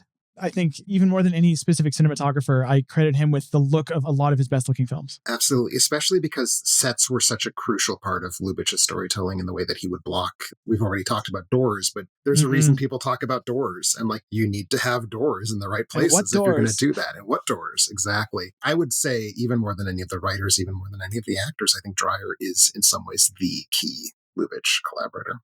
The most successfully, or maybe even unsuccessfully, I have one kind of thought on that, Lubitchian post-Lubitsch movie. Let's start with you. What are your contenders? It's a very challenging question. When you gave me this prompt as something you wanted to talk about, and I think it's a phenomenal prompt. One of the things that I did think of, you know, there's that story that Billy Wilder tells of the conversation he had at Lubitsch's funeral. Apparently, he walked out and said, "No more Lubitsch." And William Wyler said, even worse, "No more Lubitsch pictures." To an extent, even though everyone in the world knows and loves this man's films and has sort of been influenced by him, I don't know that we ever really truly have had someone who could successfully make a post-Lubitsch film. And I have a few candidates for things that sort of jumped up to my mind. I kind of wanted to start with, I think, a conspicuous example of not post-Lubitsch, which is Billy Wilder, who is probably the most famous Lubitsch acolyte and the person who worked with him in a way that we sort of have the best understanding of Lubitsch's working methods because of Wilder's stories. The natural thing to assume would be that he sort of absorbed a lot of that, but I look at Wilder's films and I just don't really see Lubitsch there. I think there's an attempt every now and then to make a Lubitsch film. And I think there are specifically 2 Billy Wilder films where I think he's really trying to do that in a very direct way. So he makes one film in 1948, which feels to me like a very conscious reaction to Lubitsch's death, The Emperor Waltz,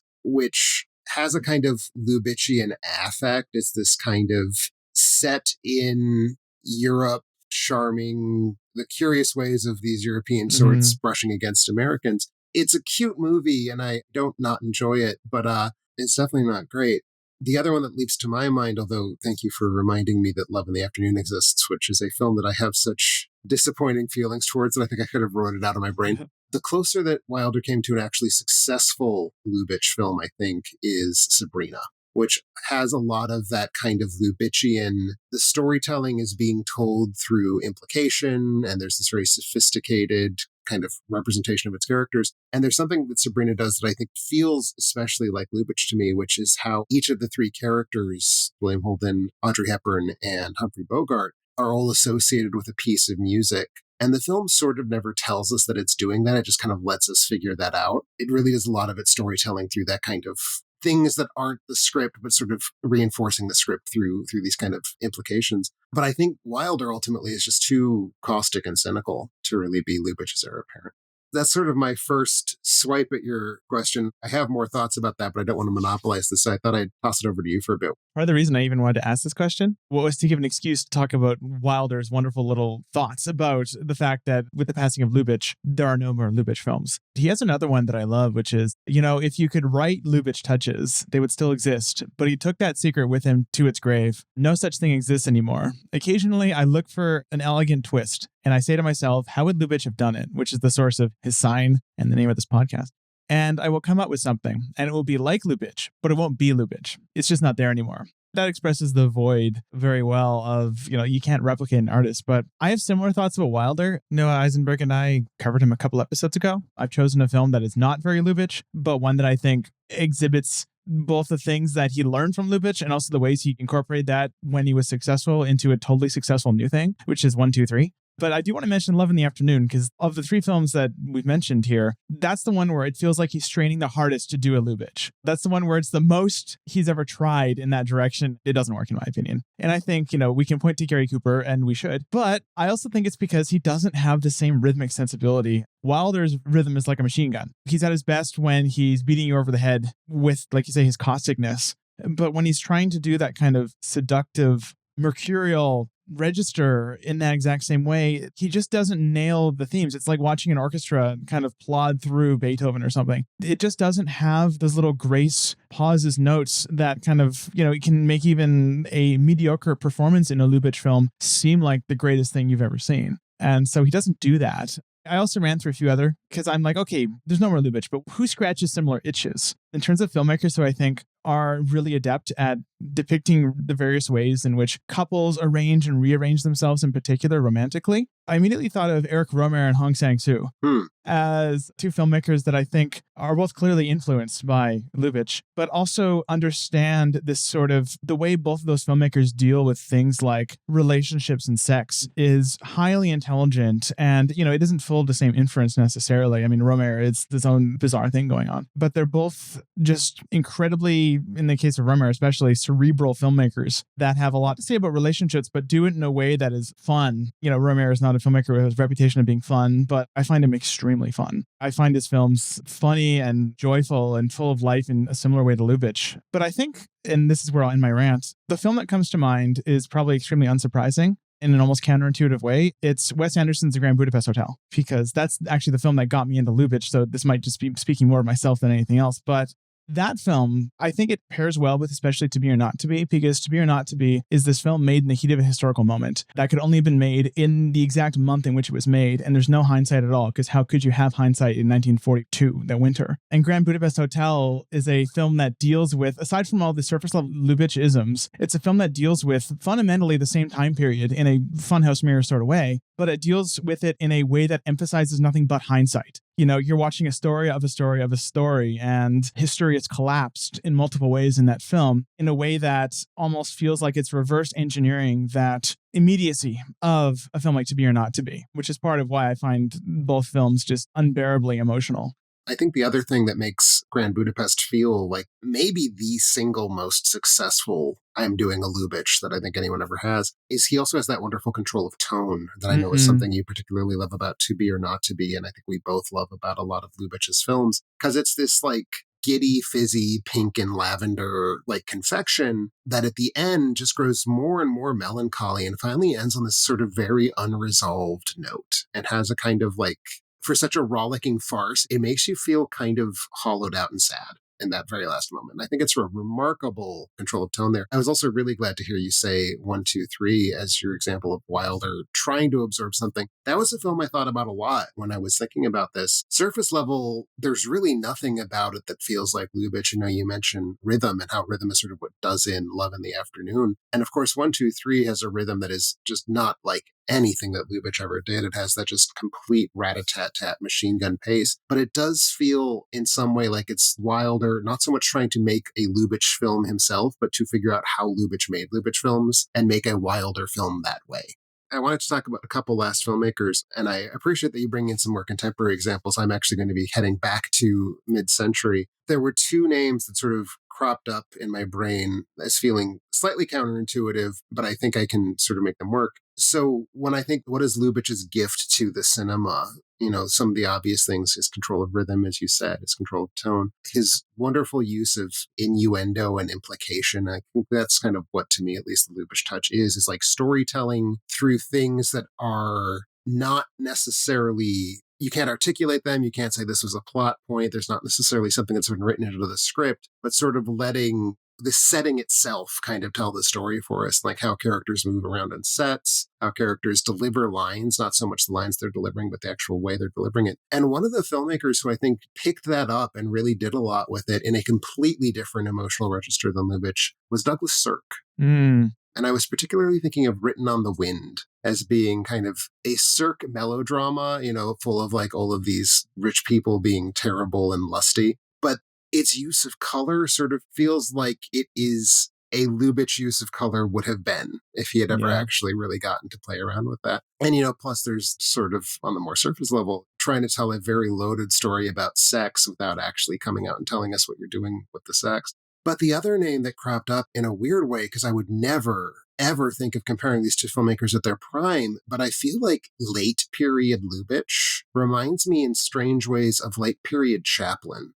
And we know that Lubitsch was an admirer of Chaplin specifically. He absorbed a lot from A Woman in Paris. Yeah. I also feel like looking sort of what Chaplin was doing at the end of his career, his 5 talkies, it's the most obvious thing in the whole wide world to compare The Great Dictator with To Be or Not to Be, because they're sort of the two American films that are taking dead aim at Adolf Hitler specifically. But I'm sort of thinking more of what he made after that, Monsieur Verdoux, A King in New York, and The Countess from Hong Kong. And specifically A King in New York feels like a film that either one of those filmmakers could have made in that sort of weird, don't know quite what my career is, I'm just going to play around with ideas and culture period. I don't think Lubitsch would have made it with the same emphases. Like, he would, of course, not made it a slapstick film, and Chaplin made it a slapstick film. But I think there is that kind of fascination with what is the sort of state of culture now? How are people physically engaging with it? It feels weirdly very sort of Cluny Brown / that uncertain feeling to me in a way that I would have a very hard time articulating. But I do wonder if Chaplin sort of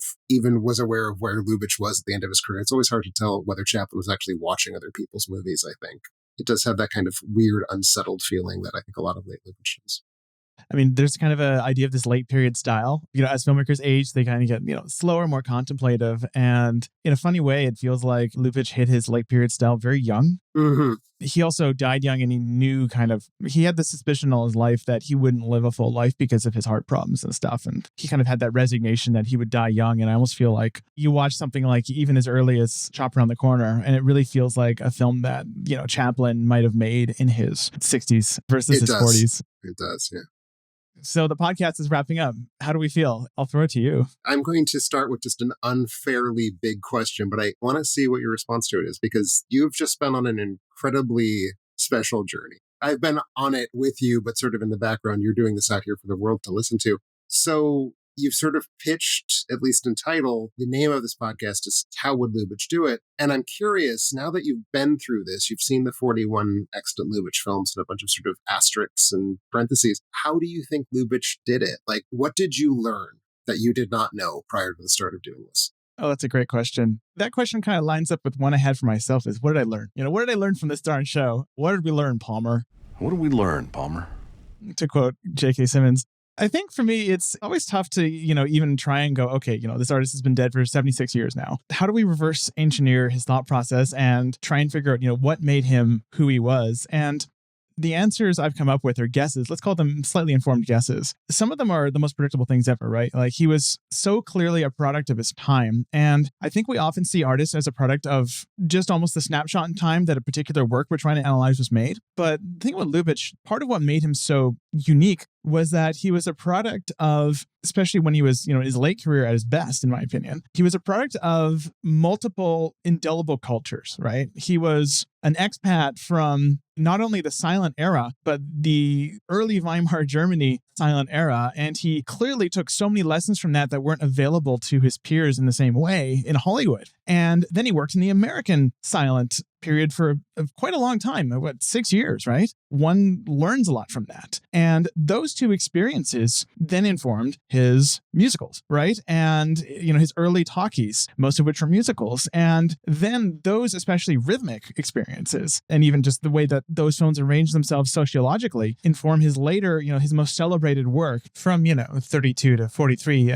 really should be 46. They inform his most celebrated period. And so to me now, instead of just saying, oh, wow, look at this Hollywood filmmaker who made these incredible films, look at how exemplary he was among his peers, it's, oh, wow, look at how you can pinpoint so many of the lessons, especially rhythmic lessons and dramaturgical lessons, he learned from directing I Don't Want to Be a Man in 1918, right? So there's that. It really feels like, okay, he had access to basically information that no one else did. And two, I think one thing that I had very little idea before coming in terms of his working methods that I feel like has really helped kind of me key into his creative process is his writing process, because he essentially ran his own writer's rooms. And basically, his writing process was he would take in a writer, whether it's Hans Crowley, Samson Reffelson, Ernst Lubitsch, or the Wilder Brackett duo, and essentially just sit down with them, or more like run around the room with them and argue about the script and act out scenes and improvise their way through dialogue and just,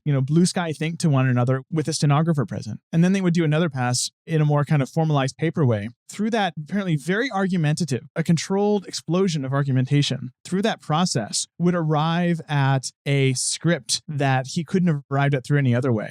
We have a certain preconception of the writing process. The Lubitsch writing process, once you kind of know how he worked, it's so evident in his work. It's also, I think, explains a lot of why his work, his dialogue, shines in a way that very few other films in this period do in that same way. Like a Sturgis script shines. It's in a very different way. The dialogue has a different sort of timbre to it. It's not just that it's more screwball and fast or acidic or whatever. It's that, watching a Sturgis, you're watching the product of an internal monologue. Whereas with the Lubitsch film, you're watching a product of a dialogue. Yeah, no, there's an article that you put in front of me, which was Samson Raffelson's, not obituary, because it was written many, many decades later, but sort of his eulogy for Lubitsch and their working process, which I think was a tremendously interesting document because it does talk so much about that process and how they even did that workshopping process on his eulogy for Ernst Lubitsch. And I think it's, I would say, essential reading for anyone who is curious about Lubitsch, the man, and Lubitsch, the artist, and his working process. The next question I have for you, sort of again thinking really, really big, you elected to do this podcast in sort of 5 seasons. And I think there was a very good pragmatic reason for it, which is if you divide the 41 existing films basically into fifths, it ends up working out very mathematically nice that you get those 2 episodes from Germany, then 1 American silent episode, 1 Code era, 1 post-Code. Having been through this, and I'm just hearing you now sort of talk about how you see Lubitsch's career as kind of this ongoing, continuing this sort of gestalt of everything he learns, he's always refining and always reapplying. So I'm curious, was your periodization sort of intentional at the time? Do you think this is going to be how it makes sense to talk about the film sort of evolving, or was it just kind of a happy accident of math? And now that you're on the backside of it, do you think that the periodization means anything? Because I do actually have some thoughts about sort of the changes more so than the continuum. I will tip my hand by saying I think the periodization works really, really, really well to sort of explain the shifts in his working methods and his energies. But I'm curious what you think about it. I did the periodization after having read the Scott Eyman book on him and kind of just gone, okay, 4 periods became immediately apparent. The Berlin, silent, and pre-code and post-code. And I don't think it quite landed for me how radical of a shift immediately the pre-code and post-code stuff, because it's not just that the code changed him. It's that independent of the production code between The Merry Widow and Angel, he's a different filmmaker. That is as big of a jump as any other jump in his career, including the one from Berlin to Hollywood. In fact, it might even be a bigger formal and tonal jump. Yeah, I think I stumbled into it working really well. The only really gratuitous, arbitrary gap I did, which I still have no idea. I mean, I think it worked fine because there's nothing wrong with taking a break, but I split Berlin into 2 just so I don't have it would have been no 20 episode season. Although ironically, because I'm doubling up and adding films left and right, the season 5 is going to be 16 episodes. So, editor's note. This season is currently 22 episodes long. So that's probably the most contentious split, at least in my own head, of did I split the Berlin period right? Because I essentially split it mid-1919. There's a 2-month gap between seasons in terms of the film's release dates. And that's fully arbitrary. That's just me going, no, cutting it off here. And Oyster Princess is a great way to finish because it is. But other than that, I think even though that the time jump between seasons is often very short, Eternal Love came out half a year before Love Parade. It's incredibly short. I feel very good about each jump being meaningful. One question I have for myself, though, is big jumps within seasons that aren't kind of reflected by the periodization, right? And I think probably it's the case that season 5 has by far the most of these, because you have the kind of, I think, major jump actually between Bluebeard's Eighth Wife and Ninotchka, where it feels like season 5 starts with a very distinct kind of sub-period where he's having a trouble finding his groove in the post-I Was production head of Paramount era. And then you have another little era at the end, which is just the kind of post-Heaven Can Wait era, which is fully one movie, which is the Cluny Brown, which feels like it existed in its own little partition from the rest. It almost feels like an epilogue to his whole career, that one film. I mean, I'm also being very reductive, and because he fully intended to finish That Lady in Ermine. Those are my thoughts, but what are yours? Very similar to yours, actually. I'm going to work backwards a little bit. I noticed exactly the same thing you did, which is that 3-year gap between Merry Widow and Angel is major. He comes out of that feeling like he's just doing movies in a different way to me. I think it's maybe the single biggest rupture of his career. And I also see that sort of another shift happens between Bluebeard's Eighth Wife and Ninotchka. I would be tempted to call that the World War II period. Like, I think that Ninotchka, Through Heaven Can Wait, he is thinking about Europe. And like, he always makes films in Europe. Like, that's kind of his thing. He only made, 2 films set in America, maybe 3.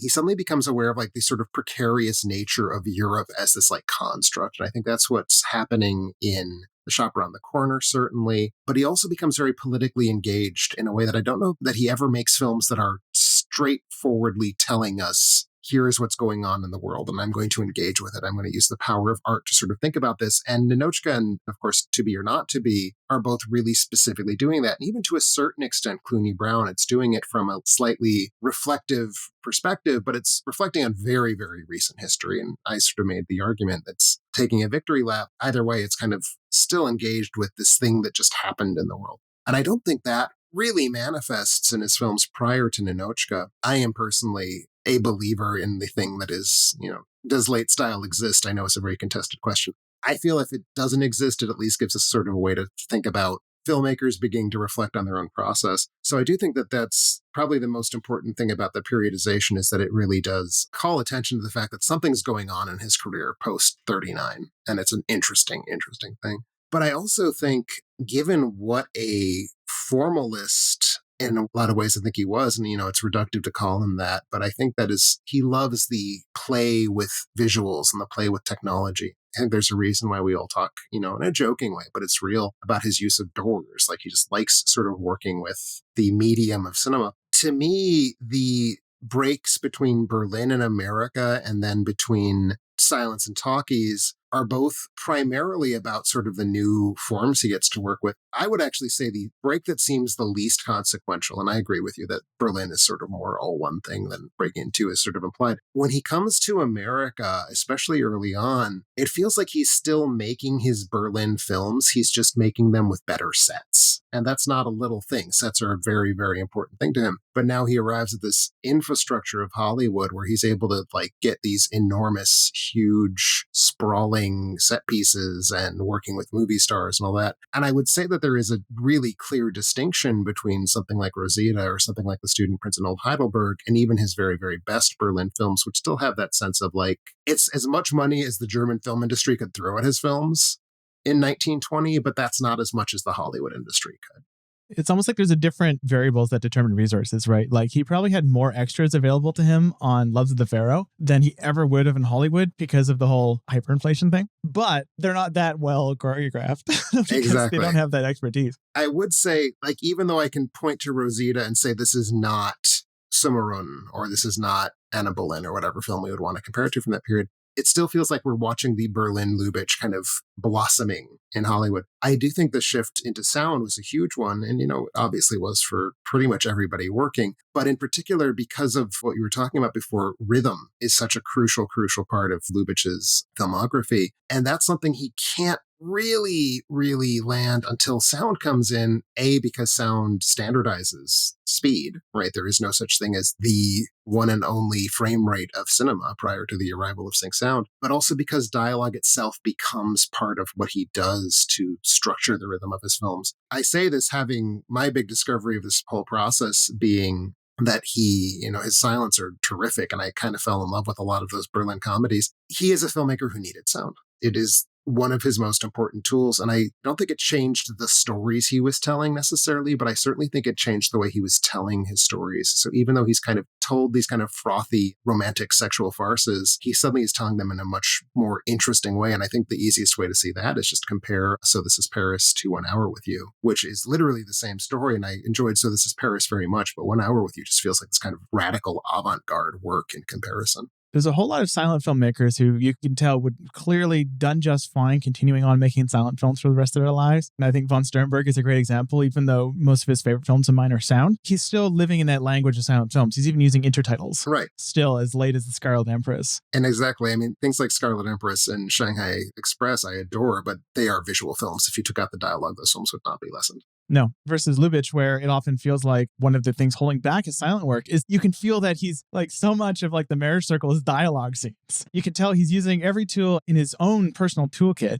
to express those. But oftentimes, he has those twin urges that he doesn't want to over rely on intertitles, but he loves that interaction between two humans that is two people talking. It feels like that tension wasn't fully resolved until he was able to just let them talk. That's part of why, The Love Parade is probably one of the most conspicuous examples I've ever seen of a major silent filmmaker immediately glomming onto sound and just going, yeah. People knew this already in 1929, so it's hardly fair of me to say it now. It is just hard to articulate how much The Love Parade solved sound. No one else was working at that level. Maybe Mamoulian and Applause, which I think came out like 3 or 4 weeks prior to that. But he was doing in 29 things that the rest of the industry wouldn't start figuring out until 31. That's not a little thing. It is really telling that, The Love Parade isn't my pick for best sound debut of a silent director. When M is around, but it is the earliest good one, I think. Maybe the earliest fully successful one, at least, mostly. We can probably come up with specific examples from 29 that were at least good, but no, it's incredible. If I'm a viewer in 1929, that is absolutely my pick for, that's clearly the film that justifies the existence of this technology. One question I've had for myself throughout this whole process is, why did I pick Ernst Lubitsch? And that's actually a question I've gotten from a few guests of I wouldn't have expected someone to do a podcast on Ernst Lubitsch. The corollary of that is, especially you, Devan, in my own work, I've always seen myself as fundamentally a formal maximalist, a formal enthusiast. Someone who just loves just big, bold gestures and just doing kind of wacky experiments and stuff. That's kind of just the thing I like doing as a filmmaker. And Lubitsch, until I recently I think, started to understand why he speaks to me especially. He's a filmmaker who I think feels like an odd fit for me to spend 2 years of my life talking about. Some great filmmakers come to you and they feel like, oh, this filmmaker was made for me. That was like Edgar Wright for me in 2007 when I saw Hot Fuzz. I'm like, this filmmaker is making the films that I would make. Actually, one such filmmaker is Terrence Malick, Tree of Life.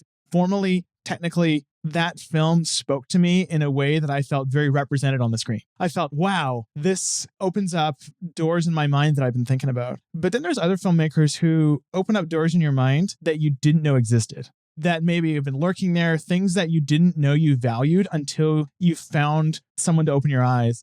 To me, that's Lubitsch. And I think what Lubitsch kind of revealed to me about myself is that I really love inference and the value of art as a collaborative work with one's audience. I think my favorite thing Lubitsch ever said, and I've been kind of holding it until this point, is if you give them 2 and 2 and they make 4, they'll love you forever.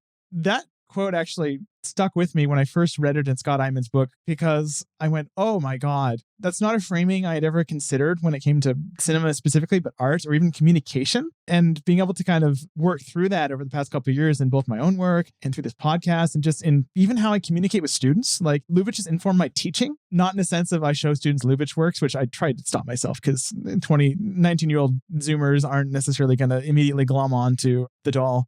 When I teach, even just that kind of idea of, okay, we're going to collaborate on creating meaning. And this can, of course, take many forms in different contexts. But, one such context is instead of simply telling students what I see are truths and facts, I try and give them the tools with which to arrive at their own conclusions. Maybe I want them to arrive at what I consider the correct conclusions, but you collaborate in the work of getting there as opposed to dictating it. I think that might be kind of at the heart of why I felt so strongly about this show, in some ways at least. I think, like a lot of people, since especially 2020, when a lot of stuff happened, not just in the world, but personally, I lost a parent right when COVID hit. That parent, one of the things she said to me as she knew that, her life was in peril was, in so many words, basically, don't let other people tell you what to do. You'll live with regret if you do the pragmatic thing at all times, and that you got to make room for things that you desperately want to do, but aren't necessarily pragmatically beneficial financially. I've kind of felt a void of that in the past few years, especially in my own film work as a filmmaker. It becomes very easy and often necessary to pay the bills to get caught in a loop of, oh, does this gig pay? How can I make this thing I do that I love doing into something that brings in an income? And strangely enough, when this idea came to me of doing this show, it was exactly useless enough for my own pragmatic career goals and adjacent enough to the thing I do in my day-to-day life that it felt like the exact type of, this is kind of the big inefficient gesture I kind of needed for the past couple of years to sustain a little bit of meaning in my life. It's just one of those things that for me becomes meaningful because I can't explain my motivations for doing a 2-year podcast about a director who not very many people are interested in, other than because no one else will. And I really, really feel something deep down that I want to do it that I can't quite explain or articulate. So that's my very roundabout way of saying part of why I love the experience of doing the show and part of why it means so much to me is because it means so little based on the usual calculus I do to, for example, pick projects as a filmmaker. That's wonderful. Thank you for sharing that. I want to say, to start with kind of the most trivial possible response to all that, I think it's hilarious that you bring up teaching. I have quoted the 2 + 2 = line to students. Like when I'm trying to explain, no, don't spell everything out in your script. For example, this German filmmaker from the 20s and 30s. And I think it's a very wonderful articulation of something that's going on in his storytelling, which is that sort of treating the viewer as a very educated grown-up, which we get so little of. It's certainly in contemporary English language cinema. I don't want to diminish that there still exist wonderful art films in the world, but I think America in general, the Anglosphere, I think has a hard time really making that kind of film at scale. I guess I find it fascinating. I realized as you were describing all that, it had not crossed my mind when I was coming up with my list of things I wanted to learn from you about how you went through this process. Why Lubitsch would not have crossed my mind is a question, because I love this filmmaker. I've been watching his films for a very, very long time now. And I think why Lubitsch is because, well, he's one of the best to ever do it. And we learn how to make movies better. We learn how movies work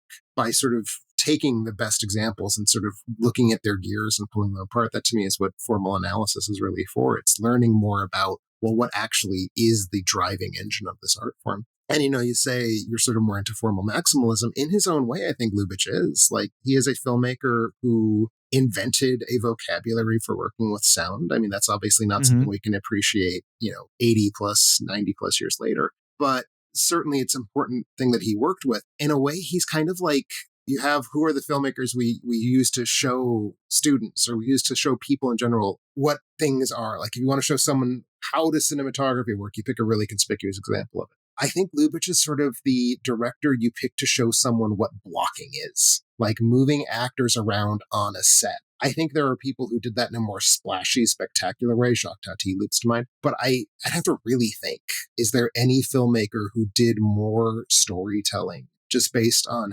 how actors maneuvered through sets? I think the only one that comes to mind for me is Ford. And yeah. Yeah, and Ford's Ford. I was going to say, the greatest filmmaker who ever lived is sort of a trump card that's hard to beat. I think when you told me that you were doing this podcast series, it just sounded so natural to me because, like, as you say, he isn't all that well known, but I think that he ought to be, and not just in the sense of like everyone old ought to be better known because I like classic movies a lot. I think of all the classic filmmakers, Lubitsch is the one whose sensibility has aged maybe the best because there's such a cosmopolitan, erudite quality to so many of his best films. And I will say, as an anecdote and from my own life, I am engaged in the process of trying to force my partner to watch all sorts of old movies because that old movies are like my bread and butter. They're the air that I breathe. And, most people born post 1920 don't watch these films habitually. So I've been showing him lots of films and some of them have not gone so well. Like when I tried to show him Laurel and Hardy, it felt like I was making him watch like concentration camp footage. Like he was aghast at Laurel and Hardy. So that broke my heart a lot. The two things that I've really gotten him hooked on that he's like really, really a huge fan of, and to such a degree that he like talks about them, Lubitsch and Sturgis. And I think that does not feel like an accident to me. Those feel to me like the two classical Hollywood comic filmmakers whose sensibility has had the most, maybe along with Wilder, like they're the two who were the most sort of forward-looking, part because they were the most sophisticated. My great victory lap there was a couple years ago, he and his family watched The Shop Around the Corner on Christmas Day because they were like looking for what's a good movie to watch on Christmas. And he recognized Lubitsch's name and was like, oh, I know who that is. So without me even telling him you should see this movie, he sought it out and found it. That in some ways is the happiest thing he's ever said to me. I do think young people still want to see Lubitsch. I think they just don't know it. He's one of the filmmakers where when I show him to people, it's people kind of intuitively understand him if they give him a chance and look past kind of the fact that language. I think Lucy Marzolo was the one who put it this way, where a lot of the films that stick out the most to modern generations of from the olden times are films that are exceptions. The Scarlet Empress, right, was the one we were talking about, where that one is so conspicuously not like other movies of that era by other directors. But Lubitsch is not overtly like that in a lot of his best films. Like Shop Around the Corner, you watch it, and unless you're kind of, trained to understand the language or, have experience with that, it can just seem like another classical Hollywood film, right? It can just seem like there's nothing about it that screams like, oh, I am very different. But once you get past that, he's a tremendously easy filmmaker to get along with. My wife, Anya, said to me, I think just last week, that, you know what? I think Ernst Lubitsch is my favorite director, too. The backstory to that is that, his films have, the past, 7-8 years, provided... We talk about filmmakers from that, kind of as critics, academics, filmmakers, artists, in this kind of way that kind of interfaces with the art first. But frankly, Lubitsch has also just been like my favorite comfort food. Again, I've seen The Merry Widow 2-digit times at this point over the past few years. A lot of the times because it's the first film I reach to now, or it has been, especially in, the depths of the pandemic, when I just want to feel good. I just want a film that will speak directly to my heart and make me feel like this whole thing is still worth it. That's part of what separates Lubitsch from other directors I love, is that he's one of the few where I watch his films. And Altman is another director who I've always wanted to do a show on. You watch his films and you feel caustic about the world and very down about the state of things. At least you watch his best films. He is overtly misanthropic in a lot of points. I watch a Lubitsch film, and it's very rare that I don't come away feeling just a little bit more like humanism is a goal worth pursuing. So I think that is an important aspect too. I think it is very notable comparing him to Altman, but even comparing him closer home to someone like Wilder. I feel like Lubitsch is one of the very small number of unambiguously capital G great filmmakers to have ever lived, who does not seem to have ever had the Sullivan's Travels fear. I've never felt like he thought that comedy was slumming it. His vibe is always, I will make the absolute best comedies it is possible for me to make. I'd also, if I may, to completely downshift into, rather than talking about this in a high-minded way, but I think it's part of the thing that makes Lubitsch still feel good to us all these years later. I don't think there's any gainsaying good jokes about sex work. And he has the best jokes about sex that anyone has ever put into movies. It's one of the most immutable parts of the human experience. It's how the species continues, really, so far. It's a good subject for humor because it will never be more or less relevant. Maybe the games we play around it change, but, That's always my pitch when I'm trying to get people who are Lubitsch agnostic or silent movie, or not silent, but classic movie agnostic. I always throw a couple of the dirtiest lines of Trouble in Paradise at them, and they never fail to make people be like, okay, well, I want to see that. Even just you show them any scene from Design for a Living, and they'll be, oh my gosh, people were allowed to say this in 1933? No sex. I just want to say thanks to you, especially Tim, because you've been on every single season. And thank you. It's been a joy to be part of it. If there's one thing about the production of the show that surprised me, it's the generosity of everyone who I've talked to. I mean, I've done podcasts before, I have nothing but good things to say about the Guests of Film Formerly, of which you are also one. But there's something about bringing Lubitsch into the conversation that seems to bring out the absolute best and most exuberant in people. And there's been nothing but exuberance in my experiences talking to everyone. And among other unexpected things, this show has provoked me to travel to 2 other cities, to New York and Los Angeles, to seek out people who want to talk about Lubitsch. This is just one very, very prolonged, 100 or so hour way of me saying thank you so much for making my life substantially happier and more fulfilled. Dead German artist from 76 years ago. And if you love something, you want to share it. This certainly is a great honor. Thank you very much.